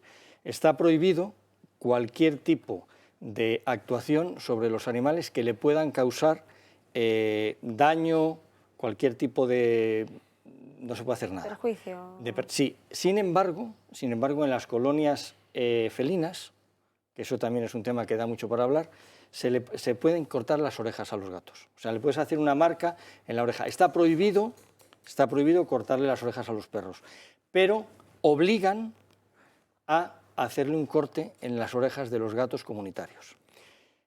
A mí me encanta decir que una de las definiciones de dictadura es aquel sistema político donde lo que no está prohibido es obligatorio. Entonces, si cogemos esta ley, vemos cosas de estas. Es decir, que no se puede hacer ninguna manipulación a ningún animal que le cause dolor o sufrimiento. Pero resulta que obligas a castrar. Entonces, castrar, o sea, esterilizar, no solamente es el acto físico en sí del momento de la operación, sino que modificas total y completamente el metabolismo de ese animal y su carácter. Entonces, es una modificación total. Esa es otra contradicción. Pero vamos, hay más, ¿eh? Francas, quería preguntarle una... Sí, a ver, yo tengo la desgracia de ser biólogo y concretamente zoólogo, con lo cual eso es una desgracia grave. Y creo que en el fondo el problema de la ley, me parece muy bien lo que has dicho, que el cursillo sea la zanahoria que nos han puesto para que nos entretengamos con las portadas de los periódicos, pero incluso creo que va más a fondo. Para mí el problema de fondo está en otro dogma que desde la Unión Europea no, pero desde el mundo moderno sí, es el dogma de los derechos de los animales. Y me atrevo a afirmar, aunque pueda ser condenado a cárcel, que los animales no tienen derechos. Entre otras cosas porque no tienen deberes, con lo cual es absolutamente contradictorio tener derechos y no tener deberes. Lo que nosotros tenemos, el deber de cuidarlos con humanidad, de tratarlos con humanidad. De la misma manera que tenemos el deber de no mearnos en las calles, de no ensuciar todo, de no polucionar el mundo, de no explotar las cosas. Eso es un deber del hombre como hombre. Pero no porque las piedras tengan derechos, no porque los animales tengan derechos, pues entonces yo diré, ¿y por qué no las plantas? ¿Quién puñeta me ha dicho una planta que es más inferior que un animal? Porque pues, ¿y por qué no las piedras? Porque resulta que sin las piedras no tendríamos sales minerales que nos son fundamentales para vivir. Y por cierto, y que no el CO2, porque sin CO2 no hay vida, etcétera, etcétera. O sea, creo que el problema está en que nos hemos tragado lo de derechos de los animales, que es un error de bulto. Claro, de hecho... Yo, si te das cuenta, vamos, estoy completa y totalmente de acuerdo contigo, porque es que además es que no hay otra opción, o sea, es que es la verdad, y con la verdad se va a todos los lados. El nombre de este proyecto de ley es de protección, derechos y bienestar de los animales. Yo al principio, lo primero que he dicho de todo es hablar de que en la exposición de motivos realmente el fin último de esta ley no es el bienestar de los animales, sino regular su dignidad. Sí, sí. Ahí entra el tema de los derechos. Claro. Evidentemente, los animales no tienen derechos. Los derechos son inherentes a la persona humana. Es que claro, es que simplemente con eso ya todo lo demás sobra. Pero es que hay tantísimas cosas de las que hablar de esta ley, porque es que hay muchas más cosas. Hay otra auténtica barbaridad, que es una auténtica barbaridad, que es el artículo 44, en su apartado D, que habla de la prohibición prácticamente total de tener animales de forma legal en los domicilios. Este artículo en 3 líneas se carga totalmente el convenio CITES. Desaparecen todos los animales con CITES. ¿Es un convenio europeo? El convenio CITES es un convenio mundial que España firmó, creo recordar que fue en 1973, al cual están adheridos, si no recuerdo mal, 184 países. Me parece que en el mundo hay 195. O sea, el 90 y pico % de, no sé si son 194, 195, 196 países por ahí. Pero bueno, son cifras aproximadas. Me refiero que más del 90% de los países del mundo, es decir, prácticamente todos, están adheridos al convenio CITES, que es un convenio que regula el tráfico de animales.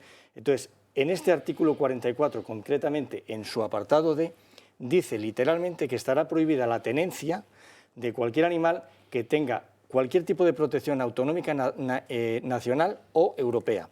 Es decir, todos, excepto perros, gatos, hurones y ponle un canario y poco más. O sea, que el que tenga una serpiente en su casa ya no podrá tenerlo.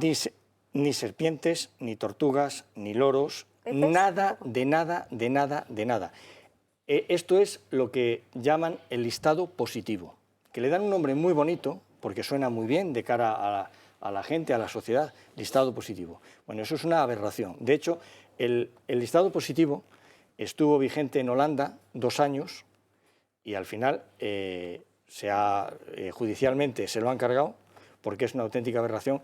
Ahí estaba AP Prima Domus, que fue el principal acreedor de estos listados positivos, y la propia justicia holandesa ha prohibido a AP Prima Domus volver a intentar hacer nada con el tema de los listados positivos. O sea, es la muerte literal de la tenencia de animales en España. Es una auténtica aberración. Tenemos la última pregunta de Miguel Ángel Tanapaz, que me ha prometido ser breve. Sí, bueno, es abundando en una cosa que ya ha salido aquí, que es la idea esta de que este tipo de discursos animalistas se basan sobre todo en la compasión, en los sentimientos, en la emotividad. Vivimos en un mundo en el que hay emotividad prácticamente para todo. En vez de argumentos se utilizan emociones. Pero en este caso es muy significativo porque efectivamente, desde un punto de vista racional, cualquiera nos damos cuenta de la enorme distancia que hay entre un perro y un ser humano, entre un toro y un ser humano, entre cualquier animal y un ser humano. Y sin embargo, desde un punto de vista emotivo es verdad que es muy fácil, pues claro, sentir cariño hacia un gatito, hacia un mono que hace sus cositas, y por lo tanto es desde ahí, desde donde nos intentan después razonar mal, diciendo, oye, como sientes esta compasión hacia el gatito, hacia el chimpancé que está haciendo estas cositas, ¿no crees que debería tener derechos? Cuidado, tener derechos, como ha dicho Josep María, es una cosa muy seria y es una cosa que efectivamente va con los deberes que tienes ahora o que tendrás, implica un montón de cosas que obviamente los animales no tienen derecho, no tienen deberes tampoco, nosotros sí tenemos deberes hacia ellos. Cuidado también, una cosa muy curiosa que decías, Josep María, decías, va a acabar dándosele derechos a las piedras.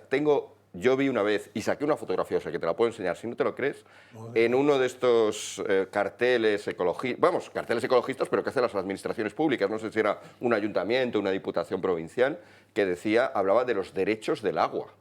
Es decir, estamos cambiando, en vez de ser el agua una cosa que está ahí para que la administremos bien y para nuestro beneficio, porque el ser humano es el centro de la creación y es el centro de todo, estamos cambiando y por compasión, por mira qué bonito el gatito, estamos volviendo a una etapa que es primitiva, es previa a la civilización, en la cual el animal está a la altura del hombre, que en el fondo es más alto, porque como él tiene derechos, pero no tiene deberes, y nosotros sí tenemos derechos y deberes, al final con los deberes le tenemos que servir. Mucho cuidado porque hay gente ahí muy loca, voy a decirlo, que sin embargo se está llevando el gato al agua.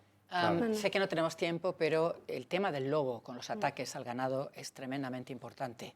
Es decir, hay veces que hay que proteger al lobo, sí, pero tienen que estar en unas reservas. Pero cuando el lobo ataca las fotografías que a mí me pasan prácticamente todos los días son de echarse a llorar.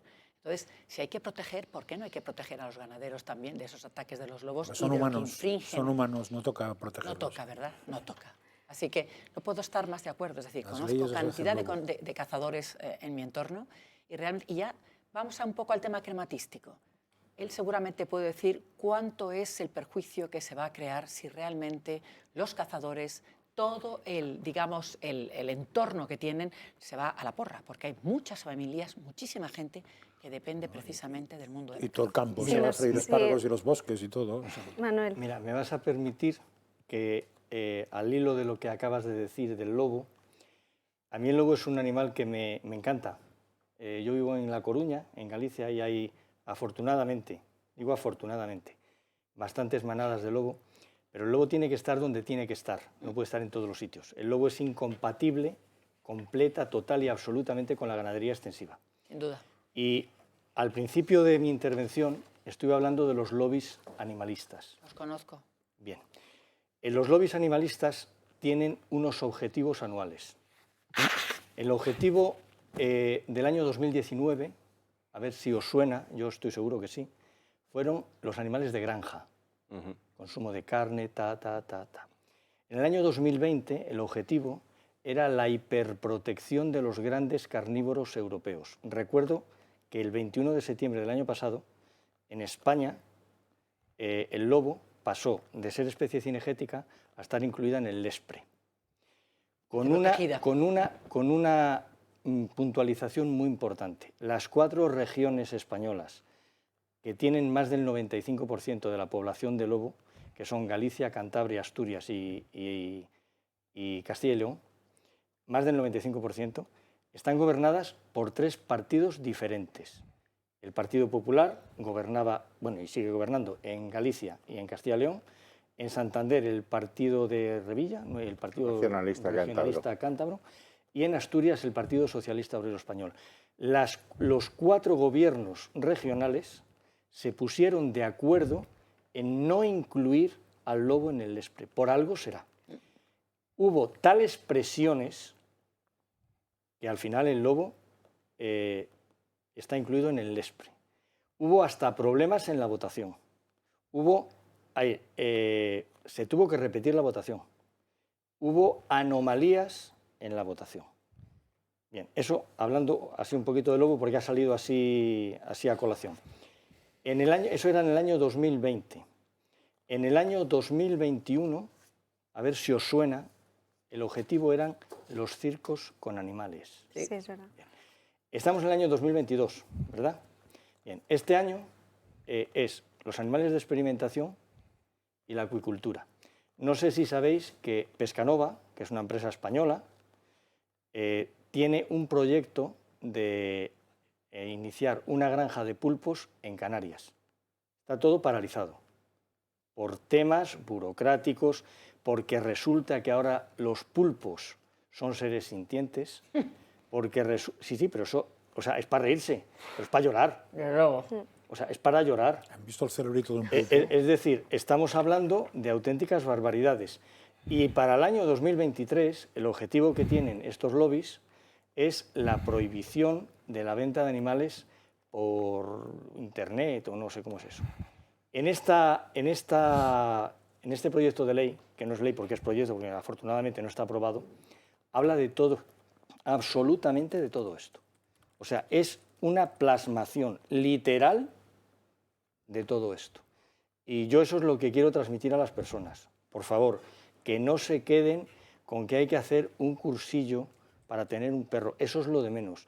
Lo demás es que hay muchas personas, pero muchísimas personas, y no solo del medio rural, porque aquí se habla mucho del medio rural con el tema de la ley de bienestar animal, que efectivamente le afecta muchísimo, como es el tema cinegético, pero hay muchísimas personas que viven en ciudades que tienen sus loros, que tienen sus cacatúas, que tienen tortugas, que tienen reptiles, que tienen cantidad de animales, que se han criado en cautividad, que son auténticos expertos y que además estos criadores lo que están dispuestos a hacer, y de hecho lo están haciendo, es utilizar esa reserva genética enorme que tienen en sus casas para cuando haya, que los hay, problemas de animales que están en vías de extinción, poder tener esa reserva genética. Y cuando yo oigo decir es que el lorito tiene que estar volando, ¿volando dónde? Porque es que a lo mejor donde hay plantaciones de cacao, plantaciones de soja, plantaciones de palma, ya no tiene el lorito dónde volar, porque se ha modificado totalmente su medio natural y ese medio natural no existe. Y la reserva genética está en muchísimos criadores. Y España es, si no recuerdo mal, el segundo país de la Unión Europea, me parece que después de Italia, con más aves ornamentales, digamos. Y no sé si es también el segundo en terrarios detrás de Francia, me parece que es. Entonces, somos una auténtica potencia en reserva genética y este gobierno se lo quiere cargar. Entre otras cosas, porque yo creo que este gobierno se lo quiere cargar todo. O sea, yo soy veterinario, trabajo con animales, obviamente, estoy muy al día por mi labor profesional de lo que es todo lo que significa esto, y es que hay una desesperación brutal por el mundo de la caza, por el mundo de los toros, por el mundo de la cría en cautividad, por todo, por todo. Manuel Fuentes, muchísimas gracias. Y como veo que este tema es tan extenso, pues ondaremos otro día para que vengas y nos cuentes más temas y en más detalle. Muchísimas gracias por estar con nosotros. Nada, gracias a vosotros. Y ahora nos tenemos que ir a una pausa de publicidad, no sin antes. ¿Tienes experiencia laboral pero no tienes un título oficial que la reconozca? Ahora puedes acreditarla y mejorar tus posibilidades de empleo y promoción laboral. Inscríbete en el procedimiento de reconocimiento de las competencias profesionales de la Comunidad de Madrid. Si cumples los requisitos, un asesor te prepara para el proceso de evaluación y si lo superas recibirás tu acreditación profesional. Infórmate en la web comunidad.madrid o llamando al 02 o escaneando el QR que aparece en pantalla. Tu trabajo se merece un título. Y no se pierdan Camps este domingo, la segunda parte a las 11. Fíjate cómo trata la izquierda a los inmigrantes, a los pobres inmigrantes. Ahí los ponen. Madre Tanto mía. trato humanitario que dicen que tienen con ellos. Se hacen la foto cuando llegó el Aquarius hace 8 años y han desaparecido todos. ¿Qué está haciendo el Ayuntamiento de Ribó y del Partido Socialista, el Gobierno Social Comunista? Está modificando en este mismo instante para que los privados no paguen esta infraestructura. O sea que hoy alguien que tiene mucho dinero va a brindar con champán por la decisión del Ayuntamiento. Porque le está exonerando de 60 millones de euros. ¿Y esto lo hace la izquierda también? Eso es lo que hace la izquierda.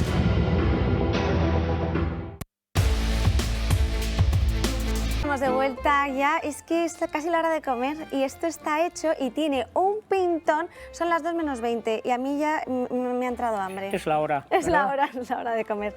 Nos has hecho unas pochas que tienen una pinta, pero es que mira cómo se han abierto las almejas. Sí. ¿Nos cuentas? Normal.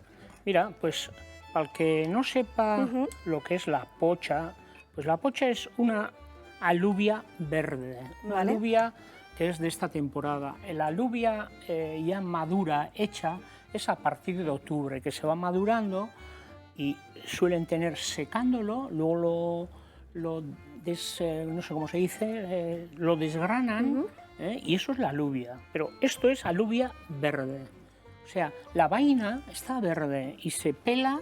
Y esto es un manjar. Y cuando has terminado y lo has dejado ahí, te he visto que lo dejabas a fuego lento, no sé si encendido o apagado la vitrocerámica. No, encendido, para que coja un poco de calor. ¿Y ahora reposar hay que dejarlo reposar o no? No, ahora lo que hay que hacer es reposar, ya sabes dónde. En la tripita. Pues yo lo voy a probar. Porque esto es una maravilla.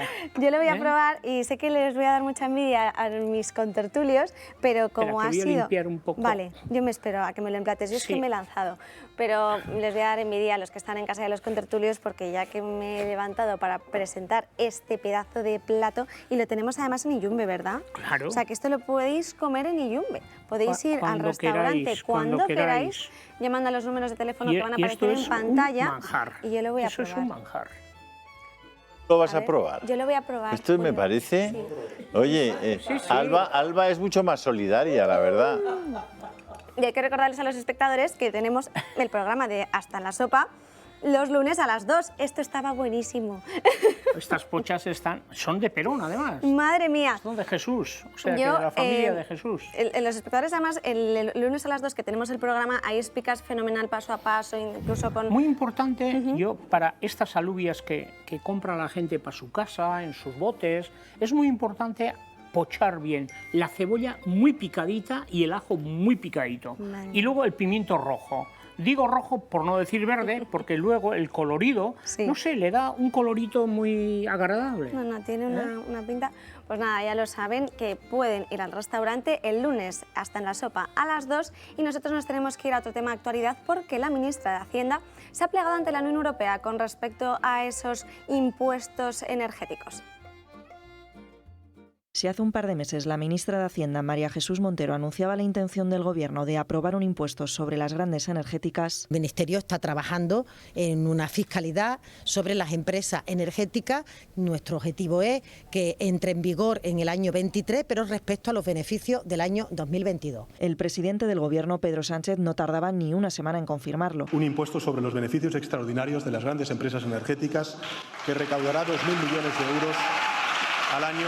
Pues bien, si esta misma semana el Gobierno de coalición aprobaba la admisión a trámite en el Congreso del nuevo impuesto, la ministra aseguraba que las empresas energéticas intentarían presentar recursos contra todo aquello que mermase su cuenta de resultados. Ahora, frente a la sola intención del Ejecutivo socialcomunista de aumentar la recaudación con este impuesto gravando los ingresos, desde Bruselas se apunta a que lo que se debe gravar es el exceso sobre el 20% de los beneficios, por lo que Montero no ha tenido más opción que plegarse a las demandas europeas, aunque para ellas sean solamente cuestiones técnicas y nunca haya habido controversias. Nunca se trataba de ver si había que hacerlo sobre tal cuestión técnica u otra.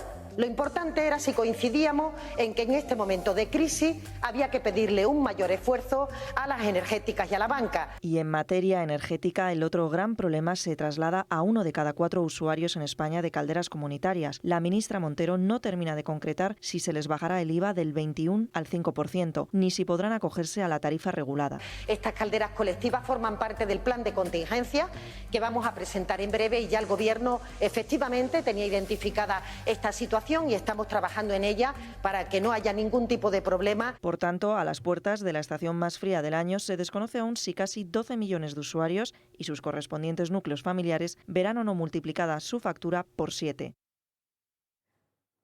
Veremos cómo queda este asunto, no sin antes hablar con María, que es la portavoz, María Sánchez, la portavoz de Rezar no es delito, porque como todos saben, el 14 de abril se aprobó una ley que lo que condenaba era a esas personas que estaban cerca de las intermediaciones de las clínicas abortistas para rezar o avisar a esas madres que iban a abortar de lo que estaban haciendo. Muy buenos días.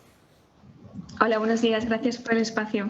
Que, bueno, sabemos que habéis hecho otra concentración en protesta porque, bueno, tú ya viniste al programa contando lo que te había pasado, tu experiencia personal con respecto, en cuanto entró en vigor esta ley, te pusieron una multa por rezar cerca de las intermediaciones. Sí, así es.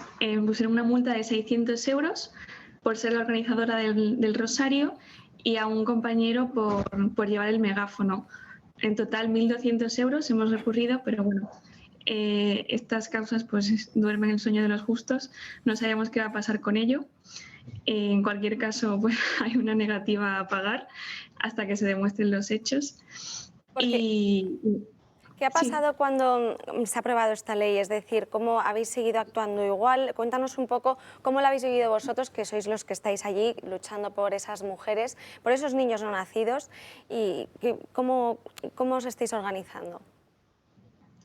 Pues bueno, desde febrero, que es cuando ya se empezó con el trámite, bueno, ya estaba avanzado el trámite parlamentario de esta ley, empezamos a convocar rosarios en las inmediaciones de la Dator, que es el emblema del aborto en España, donde más dinero se factura y donde más bebés se asesinan.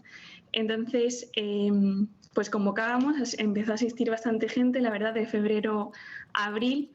En abril se aprobó esta ley, además creo que fue justo en Semana Santa, aprovechan días muy especiales porque al final esto es una batalla espiritual y desde entonces pues ya la prensa ha hecho toda su magia, ¿no? Y es amedrentar a los rescatadores y a las personas orantes para confundirles con un derecho. Realmente en el Código Penal el nuevo artículo no nos encaja a nosotros, ni hostigamos, ni acosamos, ni maltratamos a ninguna mujer. Distamos mucho de eso. En todo caso, lo que sí que ofrecemos es cobijo, amor, esperanza. Y bueno, sí que es verdad que se ha notado la baja de muchos asistentes, pero hay un grupo, una minoría creativa que sigue ahí al pie del cañón, a pesar de las multas, de las amenazas, de la lista negra por parte de los policías, al pedirnos la identificación, al tratarnos como delincuentes. Yo ya no sé en qué país vivo, cuando ayer hubo una concentración con violencia, agresiones en Granada, aprobada por delegación de gobierno, pero sin embargo, por ir a rezar, a mí se me multa con 600 euros. Entonces, bueno, lo que seguimos es animando a la gente, porque si cedemos, pues ellos ya han ganado. Y sobre todo, mañana... Sí, perdona, cuéntanos, que mañana tenéis... Mañana hemos convocado otro rosario. Vamos a quedar a las 11:30 de la mañana en la Plaza Cuzco, en la Cuzco, salida con Sor Ángela de la Cruz. Desde allí procesionaremos con nuestros emblemas, la Virgen de Guadalupe y una cruz de madera hasta calle Hermano Gárate, frente a Dator, y allí pues rezaremos el rosario por España, por la libertad religiosa, por los no nacidos, por las madres, por los médicos, que también reciben muchísima presión, y animo a todos a que nos acompañen, de verdad. Va a ser un evento de libertad. Estoy segura. Que se respira libertad. Estoy segura, María, que sí, porque al final que os cataloguen de acosadores dentro de ese delito de coacción, cuando la coacción no es otra cosa que intimidar con violencia a alguien para que haga o deje de hacer algo, pues es bastante aterrador que se haya aprobado este tipo de legislación en España y que tengamos a gente tan valiente como vosotros que lo defendéis. Así que espero que se unan muchísima gente con vosotros y muchísimas gracias por estar aquí. Gracias. Hasta mañana. Hasta mañana. Y ahora tenemos que irnos con Jorge Prieto porque nos va a contar qué ha pasado exactamente con Marien Vallejo, que nos va a contar exactamente qué ha pasado con el Constitucional, porque ha determinado que ve indicios que la vacunación infantil, tanto a menores como a ancianos impuesta, podría ser anticonstitucional. Sí, Ana, la vacunación contra el coronavirus es algo que sigue generando bastante polémica, y es que mientras algunos países promueven la vacunación masiva, otros se echan cada vez más para atrás. Es el caso de Reino Unido, que ha prohibido que los menores de 12 años reciban la vacuna, alegando que no la necesita porque seguramente ya tengan inmunidad natural. Una medida que, sin embargo, es totalmente contraria aquí en España. El Ministerio de Sanidad que dirige Carolina Darias aprobó que los niños de entre 5 y 11 años recibiesen su dosis correspondiente, y con la llegada del nuevo curso escolar aprobaron una campaña para fomentar la vacunación en esta franja de edad. Pero no solo eso, también están fomentando la cuarta dosis para los mayores de 60 años, asegurando que es, según ellos, solamente una dosis de recuerdo. Muchísimas gracias, Marien, sobre todo porque hay que tener en cuenta que lo que están mirando es si vulnera o no los derechos fundamentales, y al final, claro, imponerle a alguien... A ver si va a resultar, Ana, que los que hemos defendido eso desde hace un año y nos decían de todo... ¿Teníamos razón? Teníamos razón, pero bueno, no nos... Es igual. Está admitiendo a trámite los recursos... Yo me conformo con que no vacunen a los pequeños. Con eso me conformo, me da igual tener razón o no tenerla. Hemos defendido, yo personalmente he defendido esa posición, en el sentido de que la vacunación es un acto individual, personal y un acto médico, y que por tanto hay que atenerse a las consideraciones de salud de cada persona vacunada. Eso es lo que yo he defendido. Segundo, que cada adulto es libre de vacunarse o no vacunarse, es lo que sigo defendiendo, que si uno quiere vacunarse se vacuna y si uno no quiere vacunarse no se vacuna. Y la tercera es que hay que valorar el riesgo-beneficio de la vacunación. Y desde un punto de vista estrictamente científico, la vacunación de niños de 12 años no tiene ningún sentido, ninguno. Es más, es contradictoria con la búsqueda justamente de un bien mayor. Y ahora parece que Reino Unido lo ha entendido, me parece que Dinamarca también, ya hay varios y nuestro países. Tribunal Constitucional está admitiendo esos recursos de las personas que El Tribunal Constitucional acaba de admitir un recurso, pero lo que haga el Tribunal Constitucional ya dentro de 6 años u 8 ya lo veremos. Yo que añadiría un punto cero que me parece que es, por ser ceros casi más importante, que es que no estamos hablando de vacunación, estamos hablando de otra cosa. Una vacuna es una cosa que no tiene nada que ver con lo que se ha inyectado. Con lo cual, todo lo que se aplica al concepto de vacunación hay que quitarlo. Es un medicamento, es una aportación química, pero no es una vacuna. De hecho, es justo lo que han alegado los recurrentes. Dicen que la inoculación de un medicamento en fase experimental debe tener siempre carácter voluntario, y por eso es lo que recurren, y es lo que dicen, que eso está vulnerando los derechos fundamentales. No soy médico, evidentemente, pero siempre he leído que el periodo mínimo para que una vacuna realmente fuera como tal eran 7 años. De modo que imposible, no ha habido tiempo. Puedes acelerar lo que en teoría dijeron. 7 años, Lo que en teoría dijeron es que en las distintas fases, en vez de esperar a acabar la primera para empezar la segunda, lo que se hacía en este caso es, cuando había empezado la primera, empezar la segunda, empezar enseguida la tercera y empezar la cuarta. De manera que no se esperaban los periodos. Con lo cual, con eso podrías acortar. Pero, por ejemplo, ya hay ahora mismo, con el tema de las vacunas de refuerzo, ya se está diciendo, creo que además lo pone tu propio Telegram, que no habrá ni primera, ni segunda, ni tercera, ni cuarta. Es decir, las nuevas vacunas, que en teoría le llaman nuevas y vacunas, las que afectan al Omicron, no se habrán ni probado, excepto en no sé cuántas ratas, y 12 o 20 ratas, porque no hay tiempo. Claro, entender eso en el siglo XXI, cuando en el siglo XX, cuando salió el SIDA, con la presión que hubo para el medicamento para ZT, la presión que hubo para que se pudiera comercializar y la resistencia de los organismos internacionales de medicina, el americano, en aquel caso creo que el europeo, no sé ni si existía, que no cayó en la trampa y dijo, no señor, no damos eso, o sea, no se aprueba hasta que se haya probado, es alucinante. O sea, antes no picaban los organismos y ahora no es que piquen, es que no comprueban nada. De hecho, sabemos, por ejemplo, cómo algún laboratorio tenía hasta secreto toda la información. Y tuvo que venir un juez para que se publicara. O sea, es muy alucinante todo esto, y lo único que dentro de unos años veremos es cómo se nos ha tomado el pelo, como la parte política, probablemente por miedo, se ha apuntado a una cosa infumable, y veremos si hay consecuencias. En el tema del SIDA es especialmente dramático porque el SIDA, que ahora se combate con los famosos inhibidores de las proteasas, el SIDA que fue una enfermedad mortal y que se llevó por delante a mucha gente, y fundamentalmente por relaciones sexuales homosexuales y por la vía de la droga, es decir, la inoculación de pinchazos de heroína.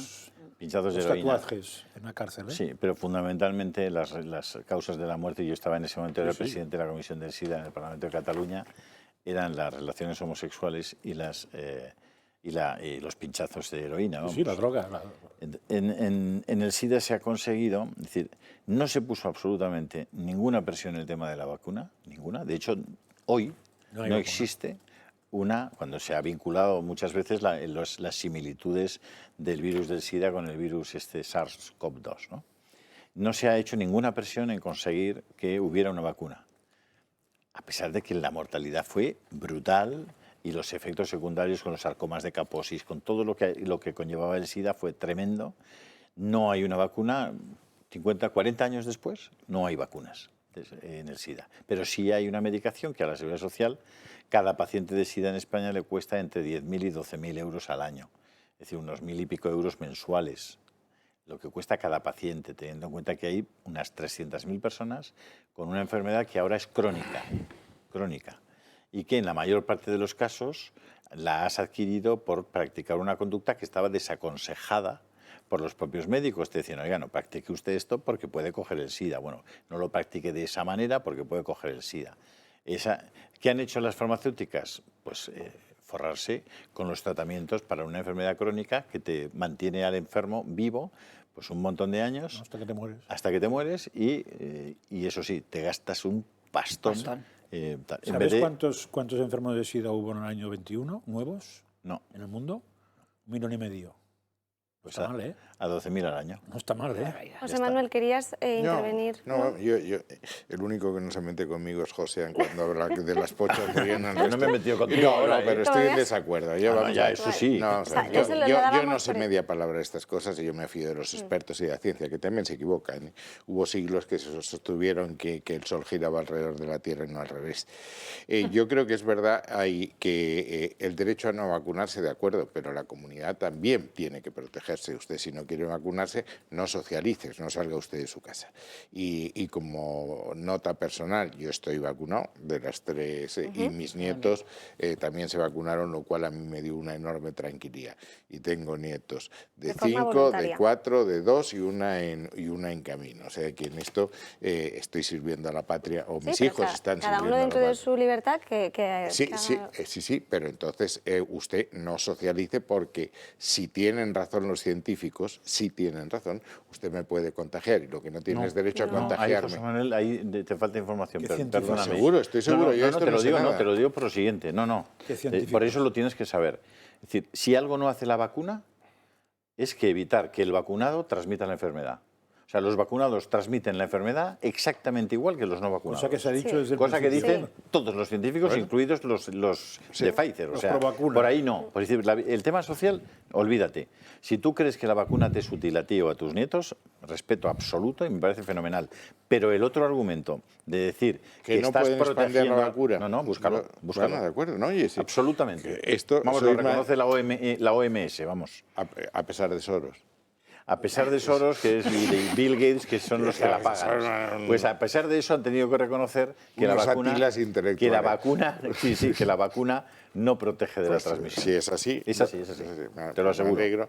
Hablaré con mi mujer, que ha trabajado en GSK, y que me lo explique. No, pero que lo tienes en internet. Atenúa los efectos, atenúa tal, pero bueno, el caso lo hemos visto todos, ¿no? Que ha habido gente vacunada que se ha contagiado. Javier Marías acaba de morir de neumonía bilateral de COVID y llevaba las 3 vacunas. Yo pasé el COVID después de 3, pero tuve, la verdad es que efectos muy leves. Si es por la vacuna o no, no lo sé. Tampoco sé. Yo en esto soy muy de hazaña. Ya sabes lo que decía Azaña, que si en España cada uno hablase solo de lo que sabe, sería un gran silencio nacional que favorecería la reflexión.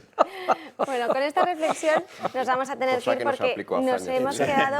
Ni a Fernando Simón. Nos hemos quedado sin tiempo y además es que nos hemos dejado un montón de temas que, bueno, ya para el lunes, porque pasen muy buen fin de semana. Acuérdense de llamar al Club de Amigos para todos aquellos que no sean todavía socios, al 91 616 24 que se van, 64. Los amigos se van a Puy di Fou, Ana, el día 25 me parece.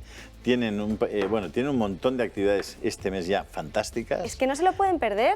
Y si no llamáis para haceros amigos, allá vosotros. Claro. Pero... A este teléfono, 91 616 24 64. No se lo pierdan, que pasen muy buen fin de semana. Esta tarde tienen la redacción abierta con Xavier Orcajo y por la noche El Gato al Agua con Javier Esparza.